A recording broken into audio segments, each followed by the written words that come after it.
So monetary policy வந்து நம்ம பார்த்து முடிச்சிருக்கோம். நேத்தோட மானிட்டரி பாலிசி பார்த்துருக்கோம். மானிட்டரி பாலிசிக்குள்ள என்னென்ன டூல்ஸ் இருக்கு அப்படிங்கிறது வந்து நம்ம ஏற்கனவே நம்ம வந்து we have seen. ஸோ இப்போ நம்ம what we are going to do is நம்ம வந்து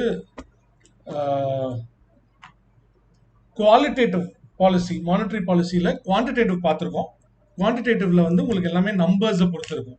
அதாவது இன்ட்ரெஸ்ட் ரேட் குறைக்கிறது ஏற்றுறது இதை பேஸ் பண்ணி உங்களுக்கு இருக்கக்கூடிய அந்த அந்த இன்ஃப்ளூயன்ஸ் மணி சப்ளையோட இன்ஃப்ளூயன்ஸ் வந்து உங்களுக்கு அதில் டிஸ்கஸ் பண்ணியிருந்தோம். What now we are going to do is qualitative அப்படிங்கிறது, அதாவது நம்பர்ஸ் இல்லாமல் உங்களுக்கு வேற மற்றது எப்படி வந்து உங்களுக்கு வந்து ஸ்பெஷலி வந்து வால்யூம் ஆஃப் லோன்ஸை வந்து நம்ம வந்து எப்படி வந்து மேனேஜ் பண்ணுறது வயா அதர் மெத்தட்ஸ், உங்களுக்கு நம்பர் மெத்தட்ஸ் இல்லாமல் அதர் மெத்தட்ஸில் வந்து எப்படி நம்ம வந்து இன்ஃப்ளூயன்ஸ் பண்ணுறது அப்படிங்கிறத வந்து பார்க்கறதுக்காக தான் உங்களுக்கு வந்து இது we are going to be discussing qualitative tools. So qualitative டூல்ஸில் ஸோ குவான்டிடேட்டிவ்க்கும் குவாலிட்டேட்டிவ்க்கும் டிஃப்ரென்ஸ் உங்களுக்கு தெரிஞ்சிருக்கும். எது எது எதில் இருக்குன்றது தெரியணும். இப்போ சிஆர்ஆர், எஸ்எல்ஆர், ரெப்போ இதெல்லாம் வந்து bank rate, marginal standing facility, so அப்படியே வந்து உங்களுக்கு ஆப்ரேஷன் ட்விஸ்ட்டு, ஸோ அதுக்கு முன்னாடி இந்த எல்லாமே வந்து உங்களுக்கு வந்து குவான்டிடேட்டிவ் டூல்ஸில் நம்ம இது வரைக்கும் படிச்சது. சரி, அப்போ குவாலிட்டேட்டிவ்ல என்னென்ன சார் இருக்கு அப்படின்னு வந்து பார்க்கலாம். ஃபர்ஸ்ட் பார்க்கக்கூடியது வந்து உங்களுக்கு moral suasion and publicity. Actually qualitative tools எதுக்கு யூஸ் பண்றாங்க அப்படின்னா, மணி சப்ளை, அந்த மணி வந்து எவ்வளோ வால்யூம் மினிமமா செக்ஷன்ஸ் ஆஃப் சொசைட்டி யார் யாருக்கெல்லாம் போய் சேரணும் அப்படிங்கிறத முடிவு பண்றது. ஓகேவா? ஸோ இதை வந்து உங்களுக்கு வந்து ஒரு கைடு பண்றதுக்கான பிரின்சிபலா வந்து உங்களுக்கு குவாலிட்டேட்டிவ் டூல்ஸ் வந்து உங்களுக்கு யூஸ் பண்றாங்க. அதுல ஃபர்ஸ்ட் வந்து moral suasion and publicity. So what is this moral suasion அப்படின்னா என்ன சார்? மாரல் பர்சுவேஷனை தான் சுவேஷன் எழுதியிருக்காங்க. இட் இஸ் லைக் நீங்க வந்து யார்கிட்டயும் வந்து நம்ம ஒரு குழந்தைகிட்ட எப்படி நம்ம எப்படி வளர்க்கும் போது, ஒரு குழந்தை வளர்க்கும் போது எப்படி சொல்லுவோம், வீல் ட்ரை டு என்கரேஜ் தம். நம்ம என்ன சொல்லுவோம் அப்படின்னா, நீ இப்படி இந்த மாதிரி நடந்துக்க கூடாதுப்பா, நீ இப்படிதான் நடந்துக்கணும், இதுதான் கரெக்ட் அப்படிங்கிறத ஒரு 2 தடவை சொல்லலாம். அது பேரு மாரல் சுவேஷன். டைரக்ட் ஆக்ஷன் அப்படிங்கிறது வந்து இதுக்கு அடுத்த கட்டம். உங்களுக்கு அந்த சொல்லியும் அந்த 2 தடவையும் அந்த குழந்தை கேட்கல அப்படின்னா நம்ம அடுத்தது என்ன பண்ணுவோம், if you do this I will punish you there will be a penalty அப்படிங்கறத வந்து உங்களுக்கு வந்து புரிய வைக்கிறாங்க. ஸோ அதுக்கு வந்து ஒரு ரெப்பரேஷன் இருக்கும் அப்படிங்கறத வந்து நீங்க புரிய வைக்கிறாங்க. ஸோ அதே மாதிரி தான் ஆர்பிஐ என்ன பண்ணும் அப்படின்னா வந்து பேங்க்ஸோட வந்து உங்களுக்கு டிஸ்கஸ் பண்றாங்க. டிஸ்கஸ் பண்ணும்போது தே ஆர் ட்ரைங் டு நட்ஜ்னு ஒரு தியரி படிச்சிருப்போம். நீங்க நட்ஜ் தியரி பத்தி படிச்சிருப்போங்க. அந்த நட்ஜ் தியரி எத்திக்ஸ்ல படிச்சதை யூஸ் பண்ணி உங்களுக்கு என்ன பண்றாங்க அப்படின்னா, வித்தவுட் பியூனிட்டிவ் மெஷர்ஸ், உங்களுக்கு எந்த மாதிரி ஃபைன், இது நீ செய்யலன்னா உனக்கு ஃபைன் போடு, அதெல்லாம் பேசலாம். இப்போ என்ன பண்றோம் அப்படின்னா, we are just holding meetings, கூப்பிட்டு வச்சு பேசுவோம் பேங்க்ஸை, இன்ஃபார்மல் கான்ஃபரன்சஸ், மீட்டிங்ஸ், லெட்டர் எழுதுவோம், செமினார்ஸ் வைப்போம். ஏன் வந்து நம்ம இந்த செக்ஷனை டார்கெட் பண்றோம் அப்படிங்கிறத வந்து பேங்க்ல இருக்கவங்கள புரிய வைக்க ட்ரை பண்ணுவோம். எக்ஸாம்பிள், எஜுகேஷன் லோன் கொடுத்துட்டு அந்த எஜுகேஷன் லோனை வந்து மறுபடியும் நான் திருப்பி வாங்குறேன் அப்படிங்கிறதுக்காக வந்து வாட் பேங்க்ஸ், சில பேங்க்ஸ் என்ன பண்ண ஆரம்பிச்சாங்க அப்படின்னா, ரொம்பவே வந்து ஸ்ட்ரிக்டா ஆக்ஷன் எடுக்க ஆரம்பிச்சாங்க. அந்த எஜுகேஷன் லோன் வாங்கினவங்களோட ஸ்டூடெண்டோட போட்டோ, அவங்க அப்பாவோட போட்டோ நோட்டீஸ் போர்டில் ஒட்டி ஒரு லெட்டர் எழுதி ஒட்டுறது, ஊருக்குள்ள கிராமத்துல எல்லாம் வந்து இது வந்து ஒரு அவமானம் மாதிரி அவங்க அவமானப்படுத்தி அந்த காசை வாங்குறது. அதே மாதிரி வந்து டிராக்டருக்கு லோன் வாங்கினவங்க வந்து அந்த டிராக்டரை வந்து போய் ஜப்தி பண்றது, சண்டை போட்டு இது மாதிரி பண்ணு. ஸோ இதெல்லாம் வந்து என்ன ஆச்சுன்னா, இதுக்கெல்லாம் அகேன்ஸ்டா வந்து சி அந்த கொடுத்த காசை வசூல் பண்றது அவங்களோட உரிமை, பேங்க்லோடது. அதை வந்து நம்ம ஆர்பிஐ தலையிட முடியாது. அவங்க வந்து தப்பான நான் லீகல் மெத்தட் யூஸ் பண்ணாம வேற எந்த மெத்தட் யூஸ் பண்ணாலும் அது ரைட் தான்.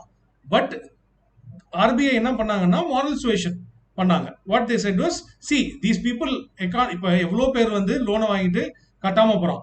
அப்படி இருக்கும்போது இவங்கனால வந்து சோசியல் பெனிஃபிட் வந்து இந்தியா ஆஸ் அ சொசைட்டிக்கு இருக்கு. ஒருத்தர் எஜுகேஷன் லோன் வாங்கிட்டு அவனால கட்டுறதுக்கு டிலே ஆகுதுன்னா பிரச்சனை இல்லை. ஒருத்தர் பிசினஸ், ஒரு மஹல் சோஸ்கி இப்ப வந்து பார்பதாஸ்ல போய் ஜாலியா இருக்காரு, ஜெயில புடிச்சு போட்டாங்க வெஸ்ட் இண்டீஸ்ல. ஸோ அவர் வந்து அவரோட கேர்ள் ஃப்ரெண்டோட போயிருந்திருக்காரு, அங்கதான் மாட்டிக்கிட்டார் தலைவர். ஸோ நான் இந்தியாவில் கடன் காசை வாங்கிட்டு ஏமாத்தி பேங்க்ல ஏமாத்திட்டு அவர் போய் வந்து ஜாலியா இருக்காரு, அது வேற. அது வந்து ஒருத்தர் வந்து ஒரு லோன், எஜுகேஷன் லோன், ஒரு சின்ன ஏதோ ஒரு 3 லட்சம் 4 லட்சம் வாங்கிட்டு அவன் கட்டுறதுக்கு டிலே பண்றான் அப்படின்னா, அவன் படிச்சதுனால இந்தியன் சொசைட்டிக்கு ஒரு பெனிஃபிட் வரும். அவன் லோன் கட்டலனா கூட அவன் அவன் பிள்ளைய படிக்க வைப்பான், இல்ல 4 பேருக்கு ஏதாவது ஹெல்ப் பண்ணலாம், இல்ல ஒரு எஜுகேட்டட் சொசைட்டியா மாறுது, அவனை ஒட்டி இருக்கக்கூடிய சமூகத்தை வந்து அவன் மாத்த முடியுது. இந்த மாதிரி பல்வேறு விஷயங்கள் இருக்கனால ஒரு பாசிட்டிவ் இம்பாக்ட் வந்து அவன்கிட்ட இருக்கு. அதனால வந்து ரொம்ப அவங்கள வந்து நீங்க வந்து இது பண்ணாதங்க, டார்ச்சர் பண்ணாதங்க அப்படிங்கிற மாதிரி வந்து உங்களுக்கு வந்து பேங்க்ஸ் வந்து மாரல் சுவேஷன் பண்றாங்க. இதே மாதிரி தான் அக்ரிகல்ச்சர் பீப்புளுக்கும். ஸோ அவங்களுக்கு வந்து their very vulnerable society, section of the society. அவங்கள வந்து நீங்க ரொம்ப வந்து ஃபோர்ஸ் பண்ணி இது பண்ணாதங்க. ஸோ இந்த மாதிரி, ஸோ இது மாதிரி வந்து சில விஷயங்கள்ல வந்து பேங்க்ஸ்க்கு சொல்றது, அதே மாதிரி சில விஷயங்களை வந்து என்கரேஜ் பண்றது. ஆக்சுவலி நம்ம இப்போ அடுத்தது படிப்போம், பிஎஸ்எல்னு ஒன்று இருக்கு, ப்ரையாரிட்டி செக்டர் லெண்டிங்னு ஒன்று இருக்கு. ஸோ இந்த ப்ரையாரிட்டி செக்டர் லெண்டிங் அப்படின்னா என்னன்னா, வேர்ட்ஸ் சொல்றது தான், எந்தெந்த செக்டருக்கு ப்ரையாரிட்டைஸ் பண்ணி லெண்டிங் கொடுக்கணும். சிம்பிள். நீங்க கடன் கொடுக்க போறாங்க, உங்கள்கிட்ட இருக்கக்கூடிய அந்த பணத்தை 100 ரூபா நீங்க 100 கோடி நீங்க கடன் கொடுக்க போறாங்க அப்படின்னா, அந்த 100 கோடியில அட்லீஸ்ட் ஒரு 40% வந்து நாங்க சொல்லக்கூடிய இந்த வல்னரபிளான பீப்புள், இவங்க இவங்க இந்த கம்யூனிட்டி ஆஃப் பீப்புளுக்கு கொடுங்க லோனு அப்படிங்கிறதுக்கு ஒரு இருக்கு. ஸோ அதை வந்து நீங்க ஆக்சுவலி ஃபைன் எல்லாம் இருக்கு. நீங்க இந்த பிரைவேட் செக்டர் லெண்டிங் நீங்க அச்சீவ் பண்ணலன்னா உங்க மேல வந்து ஃபைன் போடுவாங்க, அதெல்லாம் இருக்கு. அதெல்லாம் டைரக்ட் ஆக்ஷன், அது அடுத்த கட்டம். பட் முதல் கட்டம் என்ன அப்படின்னா, அவங்க அண்டர்ஸ்டாண்ட் பண்ண வைக்கிறது. பேங்க் ஜெனரல் மேனேஜர் கூப்பிட்டு வச்சு பேசுறது என்ன அப்படின்னா, இந்த மாதிரி வந்து இது பண்ணுங்க, யூ யூ நம்ம என்கரேஜ் பண்ணுங்க. ஏன் எஜுகேஷன் உங்களுக்கு உங்க பேங்க்ல ஏன் எஜுகேஷன் லோன்ஸ் கொடுக்கறது கம்மியா இருக்கு, அப்ப நீங்க வந்து அதுக்கு ஏதாவது ஒரு ஸ்டெப் எடுங்க.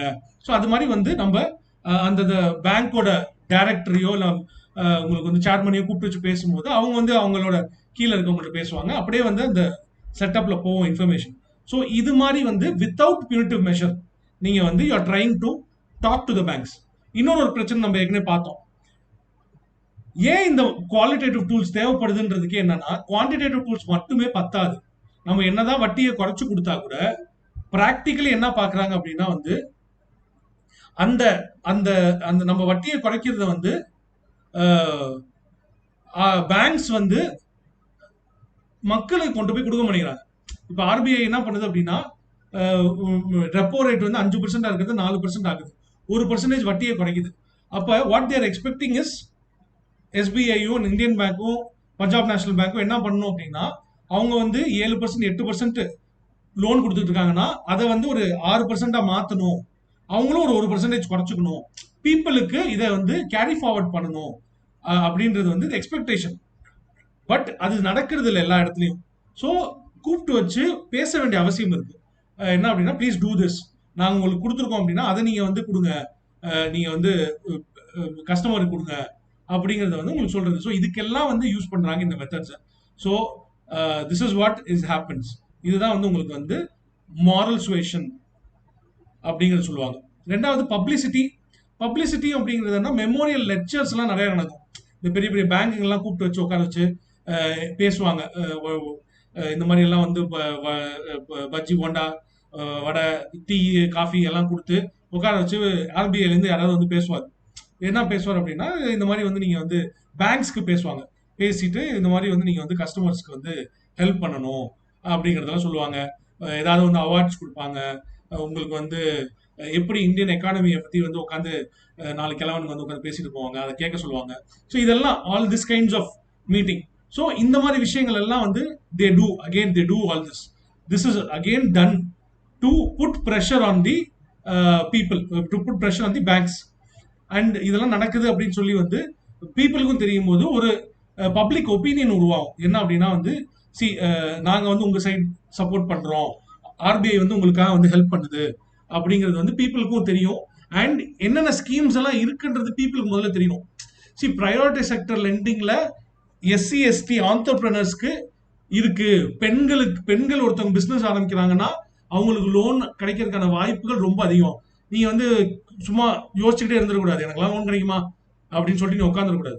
So what RBI tries to do is, அவங்க வந்து நிறைய இந்த மாதிரி வந்து ஆட்ஸ் எல்லாம் கொடுப்பாங்க. பெண்களுக்கு நாங்கள் அதிகமான லோன் தரோம், எஸ்சி எஸ்டி கேண்டிடேட்ஸ்க்கு லோன் தரோம், எஜுகேஷன் லோன்ஸ் கொடுத்துக்கிட்டு இருக்கோம், அக்ரிகல்ச்சர் கொடுக்குறோம், இப்படிலாம் பண்ணிட்டு இருக்கோம், நீங்க வந்து கேளுங்க அப்படின்னு சொல்லி பீப்புளை வந்து என்கரேஜ் பண்றதுக்காக பப்ளிசிட்டி அப்படிங்கிற இந்த மெத்தட் வந்து யூஸ் பண்றாங்க. ஸோ இது வந்து குவாலிட்டேட்டிவ் டூல்ஸ்ல ஃபர்ஸ்ட் மெத்தட். சரி சார், இவ்வளவும் வந்து பேசியாச்சு. ஆனாலும் வந்து பேங்க்ஸ் வந்து கேட்க மாட்டேங்கிறாங்க. பேங்க்ஸ் ஆர் நாட் நோ இந்த ரூல்ஸ்க்கு வந்து அடர் பண்ண மாட்டேங்கிறாங்க. அப்படின்னா we go for the next.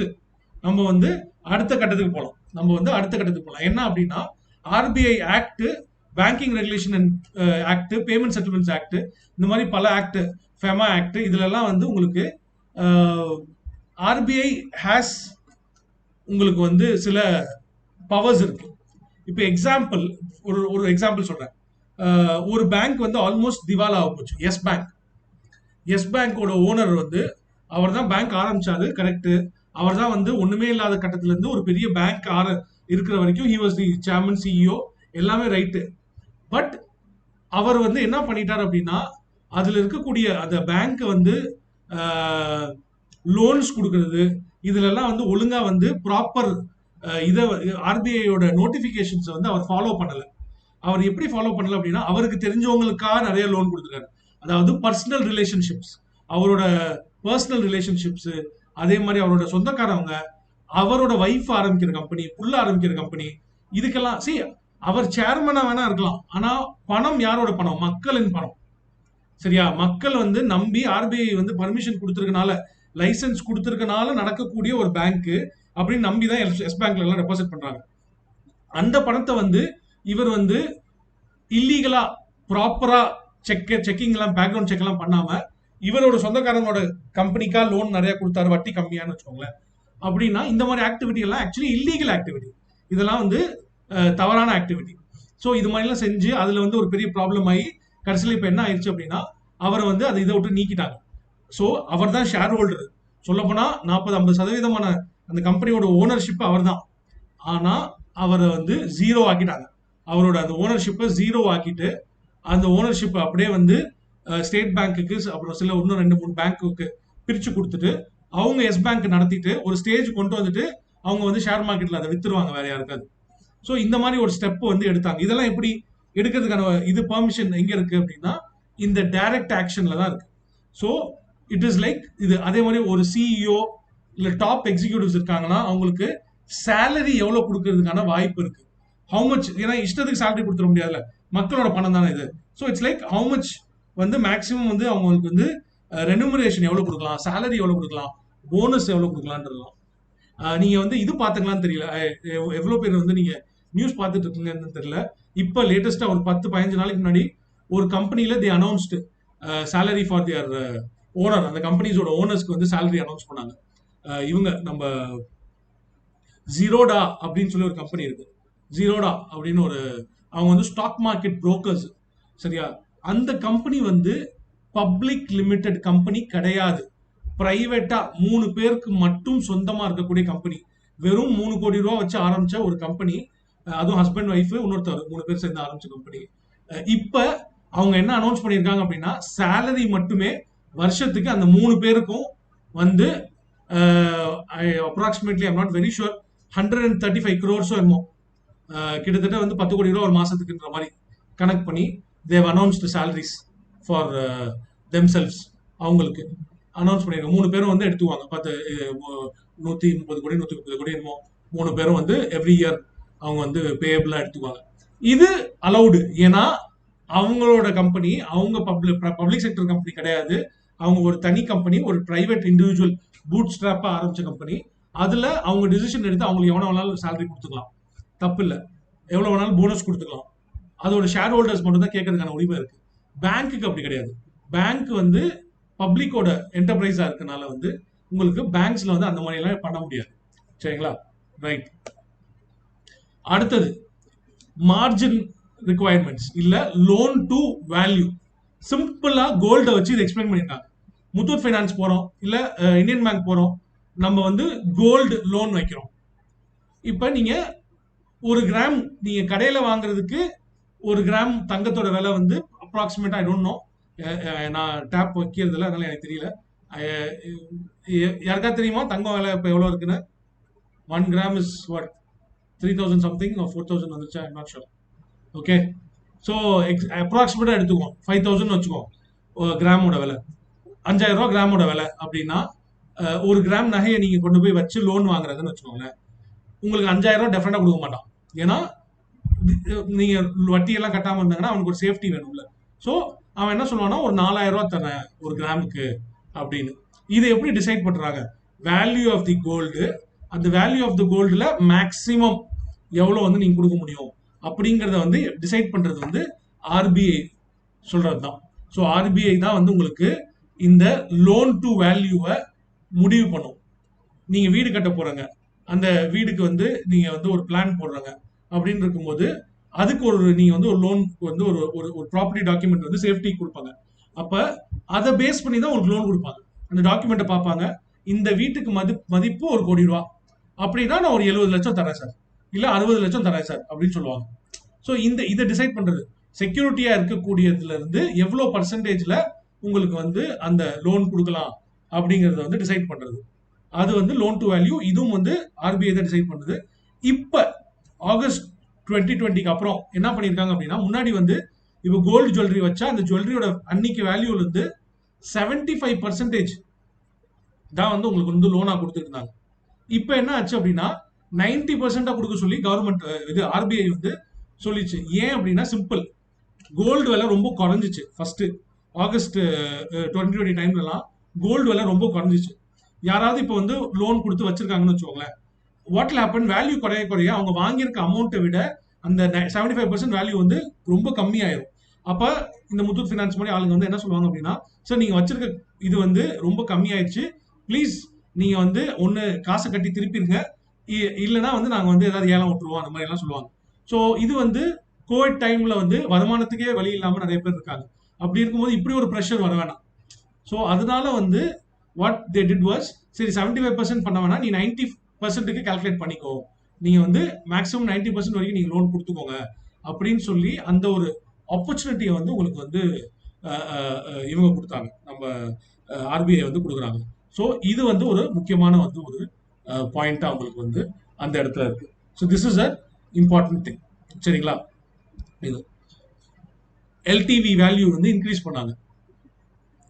சரி சார், அடுத்தது selective credit control. Selective credit control simple. Selective credit control அப்படின்னா வந்து what they are doing is credit rationing system அப்படிங்கிறது ஒன்று பண்றாங்க. கிரெடிட் ரேஷனிங் சிஸ்டம் அப்படின்னா வந்து என்னன்னா, கிரெடிட்னா கடன், இந்த கடனை வந்து how are you going to give this அப்படிங்கிறத வந்து உங்களுக்கு வந்து டிசைட் பண்றது. See, இப்போ எக்ஸாம்பிள் உங்களுக்கு என்ன கொடுத்துருக்காங்க அப்படின்னா, English and USSR their central banks will not give more than X amount of loan to an individual banks and an individual cannot get more. அதாவது வந்து அதிகபட்சம் ஒரு நபருக்கு வந்து இவ்வளவுதான் லோன் கொடுக்க முடியும். See, அது மாதிரி வந்து ஒரு சிஸ்டம். அதிகபட்சம் வந்து ஒருத்தருக்கு வந்து லோன் வந்து இவ்வளவுதான் நீங்க வந்து கொடுக்க முடியும். சித்திக்கு ஏற்கனவே வந்து 4 லட்ச ரூபா லோன் வாங்கியிருக்காரு அப்படின்னா அதுக்கு மேல வந்து இவருக்கு வந்து லோன் கொடுக்க வேணாம், ஏன்னா எல்லாருக்கும் லோன் கொடுக்க வேண்டியதா இருக்கு. சித்திக்கு மாதிரி இன்னும் 10 பேர் 100 பேர் கியூல நிக்கிறாங்க. அப்ப ரேஷன் கடையில பொருள் போடுற மாதிரி வந்து லோன் கொடுக்குறாங்க. ஸோ இந்த மாதிரி வந்து ஒரு சிஸ்டம் வந்து உங்களுக்கு இருந்துச்சு. இது வந்து ஏதாவது முன்னாடி இது வந்து பழைய system, this is an old system. ஓகேவா? இந்த சிஸ்டம் வந்து உங்களுக்கு வந்து ஃபெயில் ஆயிடுச்சு. இப்போ இந்த சிஸ்டம் வந்து ஃபாலோ பண்றது கிடையாது. ஏன்னா we are now in a liberalized economy, globalised liberalised எக்கானமில நம்ம இருக்கோம். சோஷியலைஸ்ட் எக்கானமில இது பண்ணிட்டு இருந்தாங்க. எல்லாருக்குமே வந்து இதை நம்ம வந்து கொடுத்துட முடியாது அப்படிங்கிற மாதிரி. ஸோ 1970s எல்லாம் ஆர்பிஐல கூட குவான்டிடேட்டிவ் சீலிங் இருந்துச்சு. அதிகபட்சம் இவ்வளவுதான் வந்து நம்ம வந்து லோன் கொடுக்க முடியும் ஒரு நபருக்கு அப்படிங்கறதெல்லாம் உங்களுக்கு வந்து கொடுத்துருந்துச்சு. இப்போ வந்து இந்த positive direction consumer credit control, that is during deflation recession RBI can relax down the payment. சரி, இது வந்து பாசிட்டிவ்.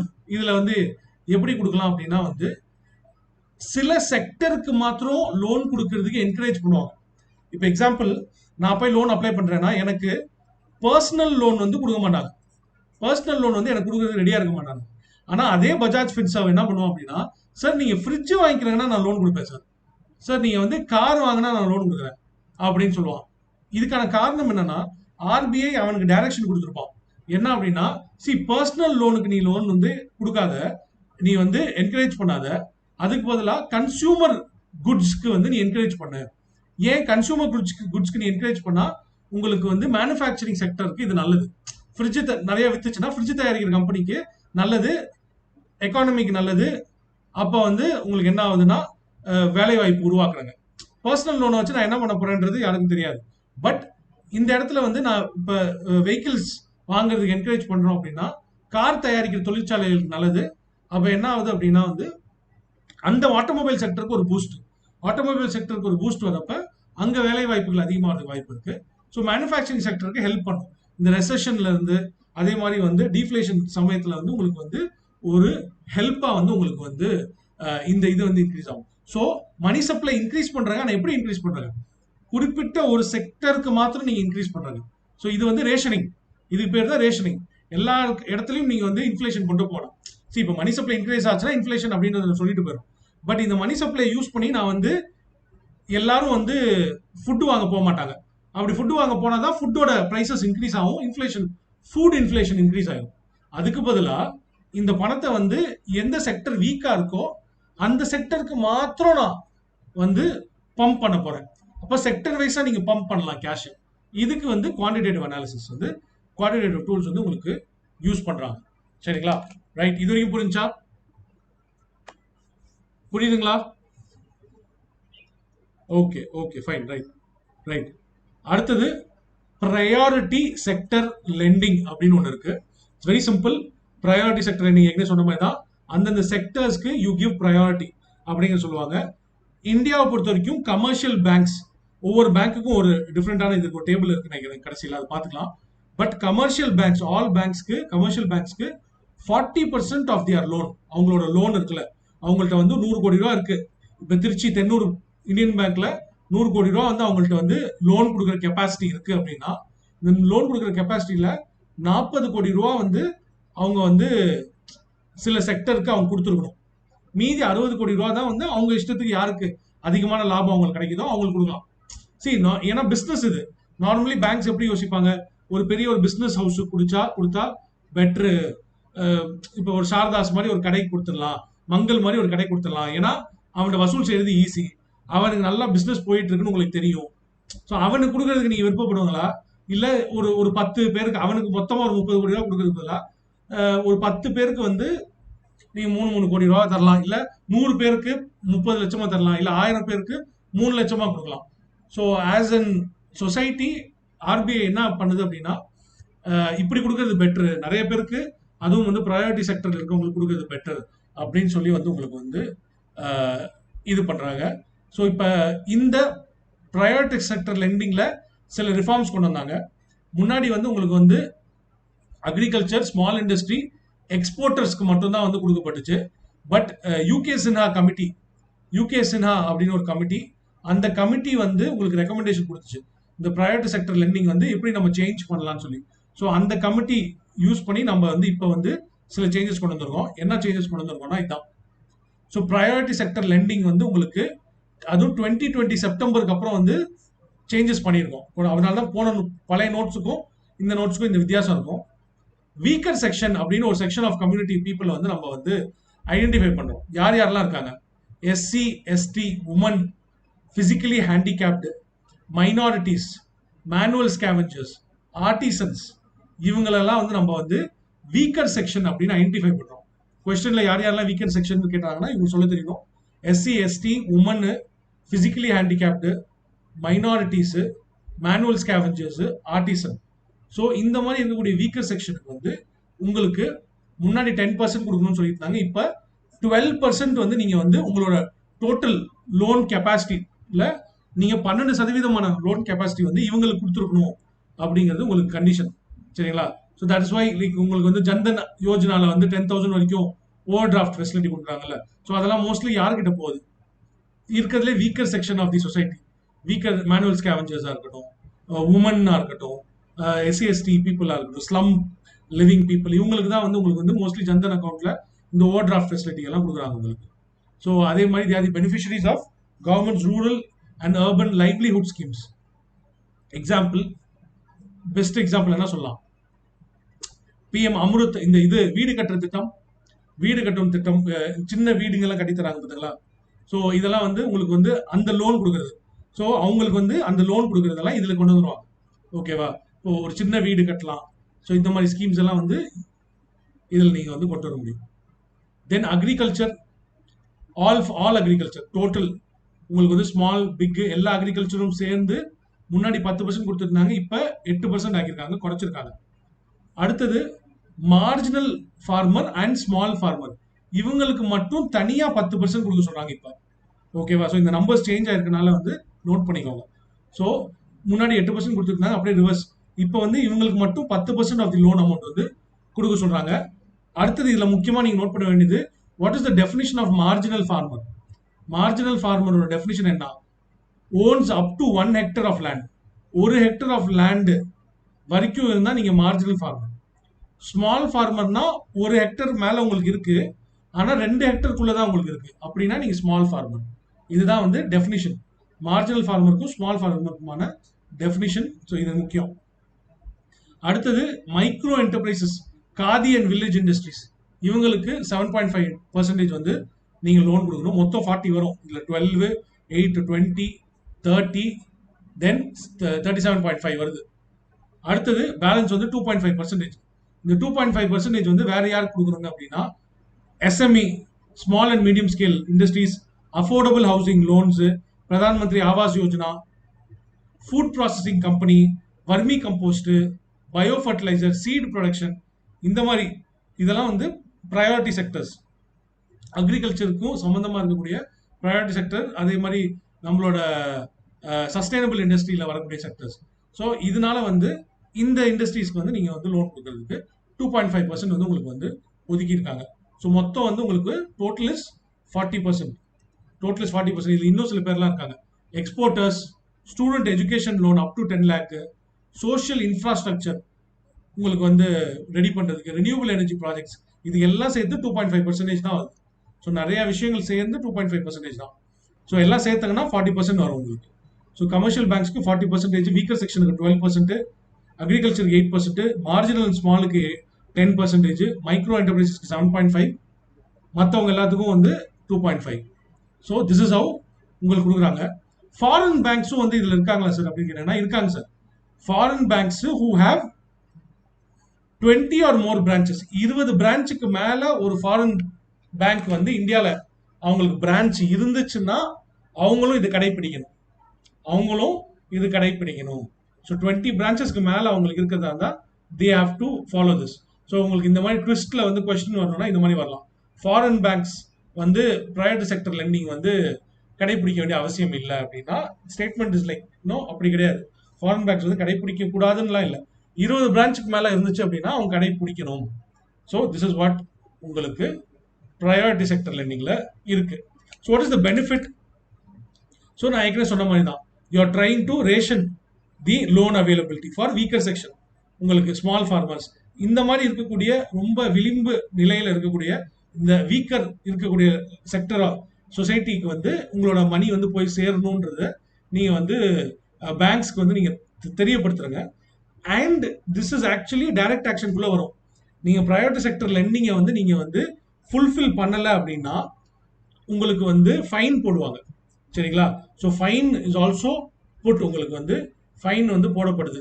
ஸோ அது நம்ம வந்து உங்களுக்கு வந்து பார்ப்போம். ஸோ பிஎஸ்எல்பியில் வந்து இன்னும் சில ரிஃபார்ம்ஸ் பண்ணியிருக்காங்க 2020க்கு அப்புறம். இப்போ கமர்ஷியல் பேங்க்ஸ்க்கு வந்து நான் சொன்ன மாதிரி தான், commercial banks and foreign banks with more than 20 பிரான்ச்சஸ்க்கு வந்து சேம் 40% வந்து உங்களுக்கு வந்து செய்யணும். Foreign banks with India less than 20க்கும் அவங்களுக்கும் இது இருக்கு. ஓகே, ஸோ லெஸ் தென் 20 இந்த பிஎஸ்எல்பி ரிஃபார்ம்ஸ் படி 2020 ஆகஸ்ட் 2020 உங்களுக்கு என்ன சொல்லியிருக்காங்கன்னா, ஃபாரின் பேங்க்ஸ் நீங்க 20 பிரான்ச்சுக்கு மேல இருந்தாலும் சரி, 20 பிரான்ச்சு கம்மியா இருந்தாலும் சரி, நீங்களும் 40% வந்து பிரைவேட் செக்டர் லெண்டிங் கொடுத்தே தீரணும் அப்படிங்கிறது வந்து உங்களுக்கு வந்து கண்டிஷனா போட்டிருக்காங்க. அடுத்தது டைப்ஸ் ஆஃப் பேங்க்ஸ் நம்ம பார்க்கும்போது இதுக்கெல்லாம் என்ன டிஃபரன்ஸ்ன்றது உங்களுக்கு தெரியும். ரீஜனல் ரூரல் பேங்க்ன்றது ஒரு type of bank, small finance பேங்க்ன்றது ஒரு type of bank, urban cooperative banks, rural cooperative banks, இந்த பேங்க்ஸ்க்கெல்லாம் வந்து உங்களுக்கு வந்து சேஞ்ச் பண்ணியிருக்காங்க. சரிங்களா? ஸோ இதுக்கெல்லாம் உங்களுக்கு வந்து சேஞ்ச் பண்ணியிருக்காங்க, அதிகப்படுத்தியிருக்காங்க, 75% ஆக்கியிருக்காங்க எல்லாத்துக்குமே. ஸோ இவங்கெல்லாம் வந்து இந்த பிரைவேட் செக்டர் லெண்டிங்க்கு வந்து அதிகமாக அவங்க கொடுக்க வேண்டிய அவசியம் இருக்கு அப்படிங்கிறது வந்து உங்களுக்கு போட்டிருக்காங்க. ரைட்? சரி sir, start ups, renewable energy and health care. So இதுக்கான what is the condition, what is the எப்படி வந்து உங்களுக்கு நீங்கள் வந்து இதை வந்து நீங்கள் வந்து இப்போ ஸ்டார்ட் அப்னு சொல்லியாச்சு, ஸ்டார்ட் அப்ஸ்க்கான டெஃபினிஷன் என்ன, what is the definition of start ups, start அப்ஸோட டெஃபினிஷன் இந்த மாதிரி இதுல இருந்தா உங்களுக்கு கொஸ்டின்ஸ் வரலாம். ஓகே, ஸோ ஸ்டார்ட் அப் கம்பெனியோட டெஃபினிஷன் அப்படின்னா என்ன, ஆரம்பிச்சு 10 வருஷத்துக்கு மேல ஆயிருக்கக்கூடாது, டேர்ன் ஓவர் 100 கோடிக்கு மேல இருக்கக்கூடாது. டேர்ன் ஓவர் அப்படின்னா லாபம் கிடையாது, டேர்ன் ஓவர் அப்படின்னா இன்கம். ஓகே, ஸோ ஞாபகம் வச்சுக்கோங்க, டேர்ன் ஓவர் இஸ் லைக் நான் ஒரு அகாடமி ஆரம்பிக்கிறேன், அந்த அகாடமியில வந்து டேர்ன் ஓவர் 1 கோடி ரூபா நடக்குது அப்படின்னா 1 கோடி ரூபாய்க்கு நான் ஃபீஸ் கலெக்ட் பண்றேன்னு அர்த்தம். ஆனா அந்த 1 கோடி ரூபாய் நான் ரெண்ட் கொடுக்கணும், சம்பளம் கொடுக்கணும், கரண்ட் பில் கட்டணும், எல்லாம் பண்ணிட்டு மிச்சம் இருக்கிறது தான் என்னோட ப்ராஃபிட். இந்த இடத்துல ப்ராஃபிட்டை பத்தி பேசல. நார்மலி எப்பவுமே கவர்மெண்ட் வந்து இது மாதிரி பிரிக்கிறதுலாம் வந்து ப்ராஃபிட்டை பத்தியே பேச மாட்டாங்க. இதில் always talk about turn over.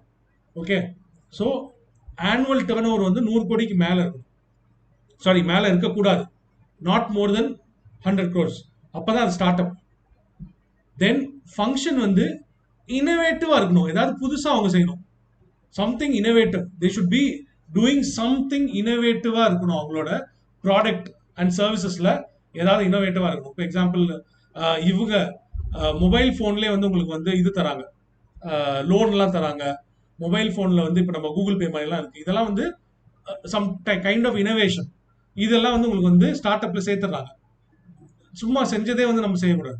It's like அது வந்து நம்ம வந்து அதுவும் டெக்னாலஜி பேஸ்டாக இல்லாமல் இருந்துச்சுன்னா மோஸ்ட்லி வந்து ஸ்டார்ட் அப் கொடுக்க மாட்டேங்கிறாங்க. சரிங்களா? So that is the thing. So முன்னாடி வந்து agro food start ups, MSME start அப்புக்கு மட்டும்தான் உங்களுக்கு கொடுத்துருந்தாங்க. இப்போ all types of start ups, எல்லா டைப் ஆஃப் ஸ்டார்ட் அப்ஸ்க்கும் வந்து உங்களுக்கு வந்து தராங்க. 40 crore வரைக்கும் உங்களுக்கு வந்து லோன் தருவாங்க, 50 crore வரைக்கும் உங்களுக்கு வந்து லோன் தராங்க. ரினியூவபிள் எனர்ஜி பேஸ் பண்ணி நீங்கள் ஏதாவது ஒரு கம்பெனி நடத்துறீங்க அப்படின்னா உங்களுக்கு வந்து 30 crore வரைக்கும் இப்போ கொடுக்குறாங்க. முன்னாடி 15 crore வரைக்கும் தான் எலிஜிபிள் இருந்துச்சு. ஹெல்த் கேர் ப்ராஜெக்ட்ஸ், இப்போ ஹாஸ்பிட்டல் கட்டுறாங்க அப்படின்னா உங்களுக்கு 5 crore வரைக்கும் தான் லோன் கொடுத்துருக்காங்க. இப்போ 10 crore வரைக்கும் லோன் கொடுக்கறதுக்கு பிரைவேட் செக்டர் லெண்டிங்ல உங்களுக்கு வந்து வாய்ப்பு இருக்கு. நீங்க ஒரு டாக்டரா இருந்தா மட்டும் போதும். ஐ திங்க் நீங்க டாக்டரா இருந்து 5 years நீங்க பிராக்டிஸ் பண்ணாங்கன்னா உங்களுக்கு வந்து லோன் கொடுப்பாங்க. எனக்கு தெரிஞ்சு நான் ஒரு இடத்துல ஆட் பார்த்தேன், 3 crores 4 crores வரைக்கும் உங்களுக்கு லோன் கொடுப்பாங்க. நீங்க ஹாஸ்பிட்டல், உங்களுக்கு சொந்த ஹாஸ்பிட்டல் கட்டிக்கலாம்.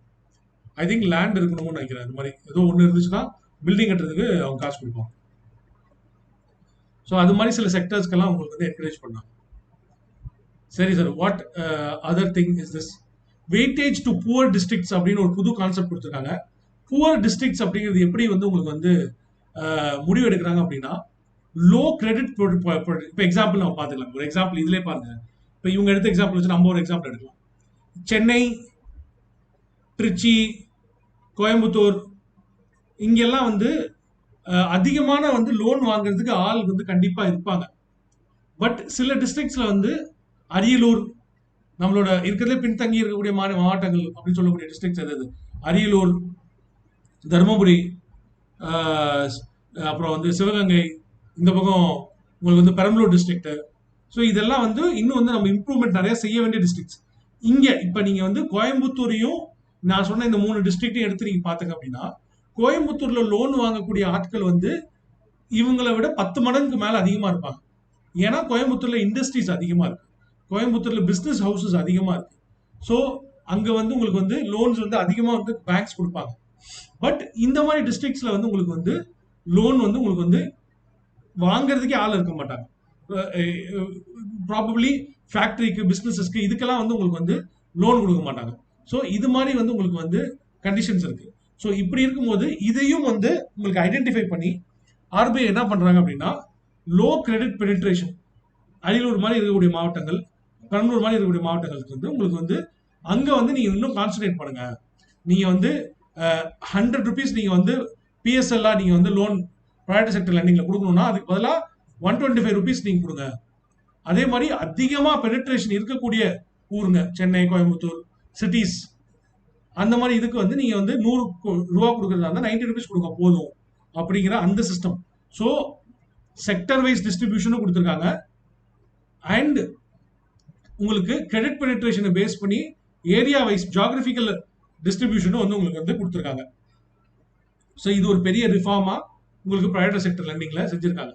இது ஏன் செஞ்சாங்க அப்படின்னா, இப்போ ஐசிஐசிஐ பேங்க் இருக்கான், ஐசிஐசிஐ பேங்க்கரை வந்து லோன் கொடுக்கணும் சொல்லிட்டோம். இவன் என்ன பண்ணிடுறான் அப்படின்னா, சென்னையிலேயே எல்லா லோனையும் கொடுத்துறான், முக்கால்வாசி நிறைய லோனு. ஏன்னா சென்னையில் போய் அவன் வாங்குறதுக்கு ஆள் இருக்கும். எக்ஸாம்பிள் எஸ்சி எஸ்டி பீப்புள் அப்படின்னு இருக்காங்க, உமன் இருக்காங்க, பிசிக்கலி ஹேண்டிகேப்ட் இருக்காங்க. இவங்கெல்லாம் நம்ம வீக்கர் செக்ஷன். சென்னையில் இருக்கக்கூடிய SC ST people, women, physically handicapped இந்த பீப்புளுக்கு வந்து லோன் அதிகமாக போகுது. அரியலூர்ல இருக்கக்கூடிய SC ST women, physically handicapped பீப்புளுக்கு போய் சேர மாட்டேங்குது. ஸோ இதுக்குள்ள உள் ஒதுக்கீடு மாதிரி இதுக்குள்ளேயும் பிரச்சனை வருது.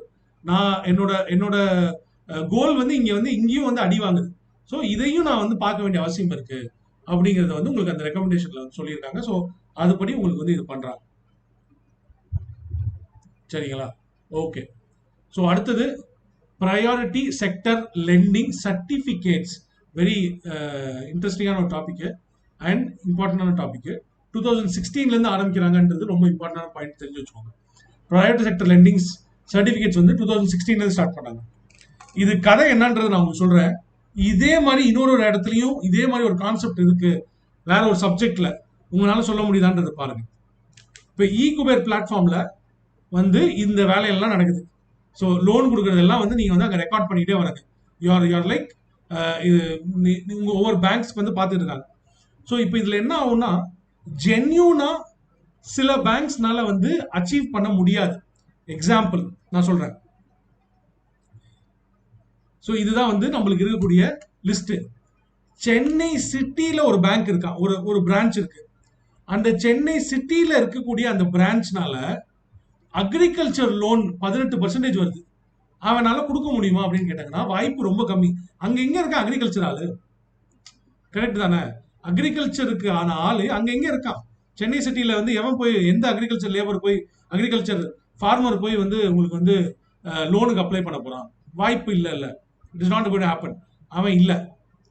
அவனோட பிரான்ச்சே இப்ப ஐசிஐசிஐ இருக்கானா, அவனோட பிரான்ச்சே வந்து அரியலூர்ல ஒரு சின்ன ஒரு கிராமத்துல ஒண்ணு இருக்கும்.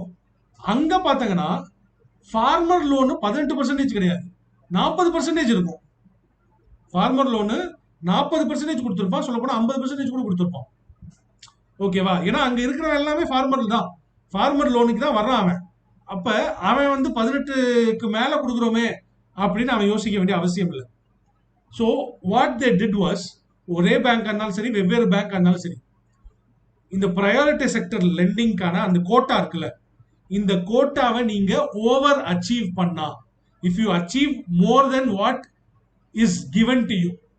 இப்ப அந்த கிராமத்தில் இருக்கக்கூடிய அந்த பேங்க் வந்து 18% இந்த ஃபார்மிங் லோன், அக்ரிகல்ச்சர் லோனுக்கு பதிலா அவன் 50-60% அச்சீவ் பண்றான். சொல்ல போனா ஒரு 58% அச்சீவ் பண்றான்னு வச்சுக்கோ. மீதி 40% அவன் அச்சீவ் பண்ணிருக்க, எக்ஸ்ட்ரா 40% அச்சீவ் பண்ணிருக்கான். இத ப்ரையாரிட்டி செக்டர் லெண்டிங் சர்டிபிகேட்டா கன்வெர்ட் பண்ணுவான். குபேர் பிளாட்ஃபார்ம்ல, இகுபேர் பிளாட்ஃபார்ம்ல அவன் என்ன இது வந்து அவனுக்கு வந்து என்னன்னா, எனக்கு வந்து இவ்வளோ அச்சீவ் பண்ணா போதும், நான் 40% எக்ஸ்ட்ரா அச்சீவ் பண்ணிருக்கேன். இன் டர்ம்ஸ் ஆஃப் குரோர்ஸ் வந்து எடுத்துக்கோ, நான் வந்து ஒரு 40 crore 40 கோடி ரூபா வந்து ஃபார்மிங் லோனுக்கு எனக்கு தேவை, நான் கொடுக்க வேண்டிய கட்டாயத்தை விட அதிகமா கொடுத்துருக்கேன் அப்படின்னு அவன்கிட்ட சர்டிபிகேட் இருக்கும். சிட்டியில ஒருத்தன் உட்காந்துருக்கான் சென்னையில ஒரு பேங்க், அவன் கிட்ட வந்து அச்சீவே பண்ணல, அவனுக்கு இப்ப 18% வேணும். அவன் என்ன பண்ணுவான் அப்படின்னா, இகுபேர் பிளாட்ஃபார்ம்ல போய் பார்ப்பான் யாராவது வந்து எக்ஸ்ட்ரா அச்சீவ் பண்ணியிருக்காங்களான்னு. எக்ஸ்ட்ரா அச்சீவ் பண்ணியிருக்காங்கன்னு வந்து இந்த அரியலூர் மாவட்டத்தில் இருக்கக்கூடிய ஒரு பேங்க் வந்து அவன் பார்க்கலாம். பார்க்கும்போது அவன் என்ன சொல்லிடுறான்னா, அதுல அந்த 18 கோடி ரூபா நீ அச்சீவ் பண்ணதுக்கான சர்டிபிகேட் இருக்குல்ல, அது நீ எனக்கு வித்துரு. எப்படி?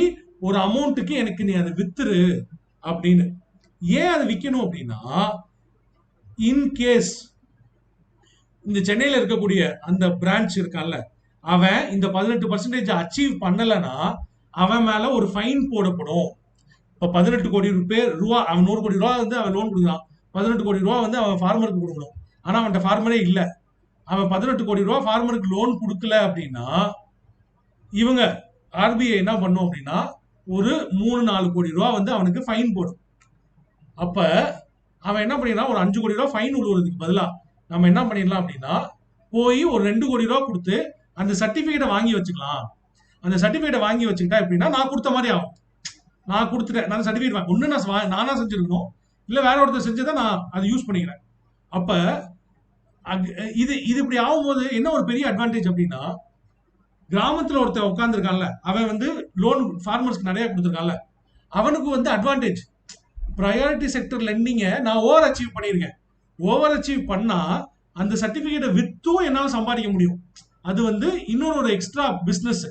எனக்கு லோன் கொடுத்து வட்டி வர்றது ஒண்ணு, பட் அதை எக்ஸ்ட்ரா செய்யறதுனால I am encourage to do extra. I am encourage to go to the extra mile. நான் எக்ஸ்ட்ரா செய்யறதுக்கு எனக்கு ஒரு என்கரேஜ்மெண்ட் கிடைக்குது. ஏன்னா நான் அதை வித்து நான் இன்னும் சம்பாதிச்சுக்குவேன். என்னோட என்னோட பேங்க்குக்கு ஒரு இன்கமா வருது. ஸோ ப்ரையாரிட்டி செக்டர் லெண்டிங்கை வந்து இதுல ரெண்டு விஷயம் அச்சீவ் பண்றோம். ஒன்னு, ஒரு நகர்ப்புறத்தில் இருக்கக்கூடிய இல்ல அந்த அந்த ப்ரைவேட் செக்டர் லெண்டிங் அச்சீவே பண்ண முடியாம இருக்கக்கூடிய சில பேங்க்ஸ்னாலையும் அச்சீவ் பண்ண முடியும் அப்படிங்கிறது ஃபர்ஸ்ட் இதுல வந்து அட்வான்டேஜ். ரெண்டாவது அட்வான்டேஜ் என்ன அப்படின்னா, இது ஒரு business model. We are encouraging people to overachieve the private sector landing.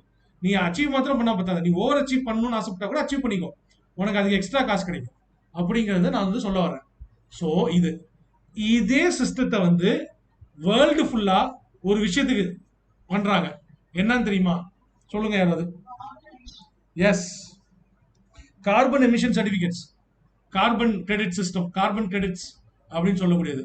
Carbon எமிஷனை வந்து நம்ம கண்ட்ரோல் பண்ணணும்னு சொல்லிட்டாங்க.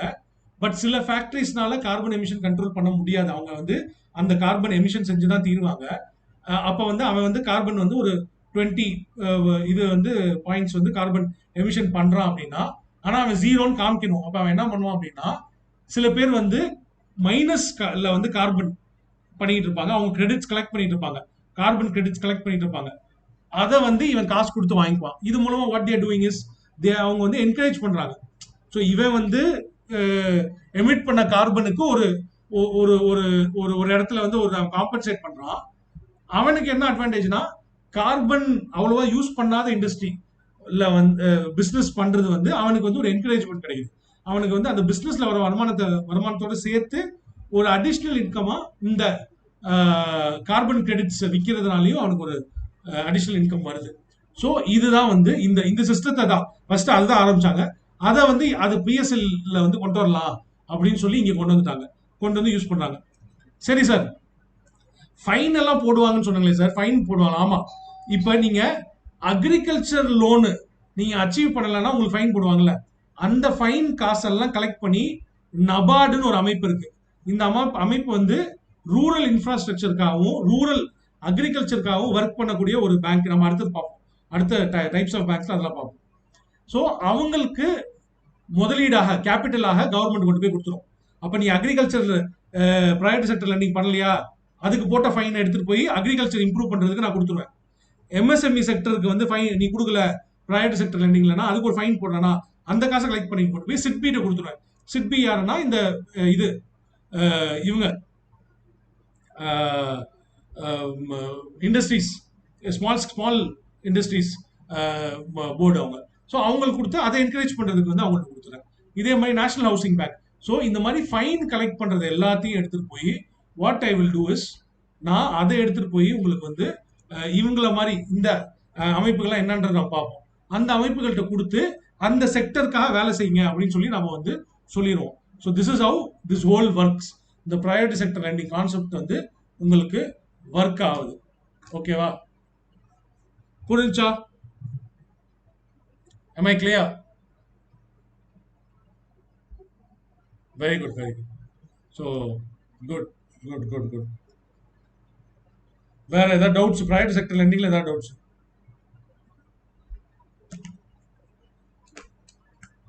இந்த ஆன்சர், இந்த क्वेश्चन ஆன்சர் என்ன சும்மா சொல்லுங்க, அப்படியே சொல்லுங்க, ஃபோன் இல்லாம. ஆல் தி அபவ் தான் கரெக்ட். ஏன்னா இவ்வளவு தூரம் பேசியிருக்கோம், அக்ரிகல்ச்சர், எம்எஸ்எம்இ, வீக்கர் எல்லாத்துக்கும் தான் இந்த கொடுக்குறோம். So all the above. Okay, சரியா? சொல்லுங்க.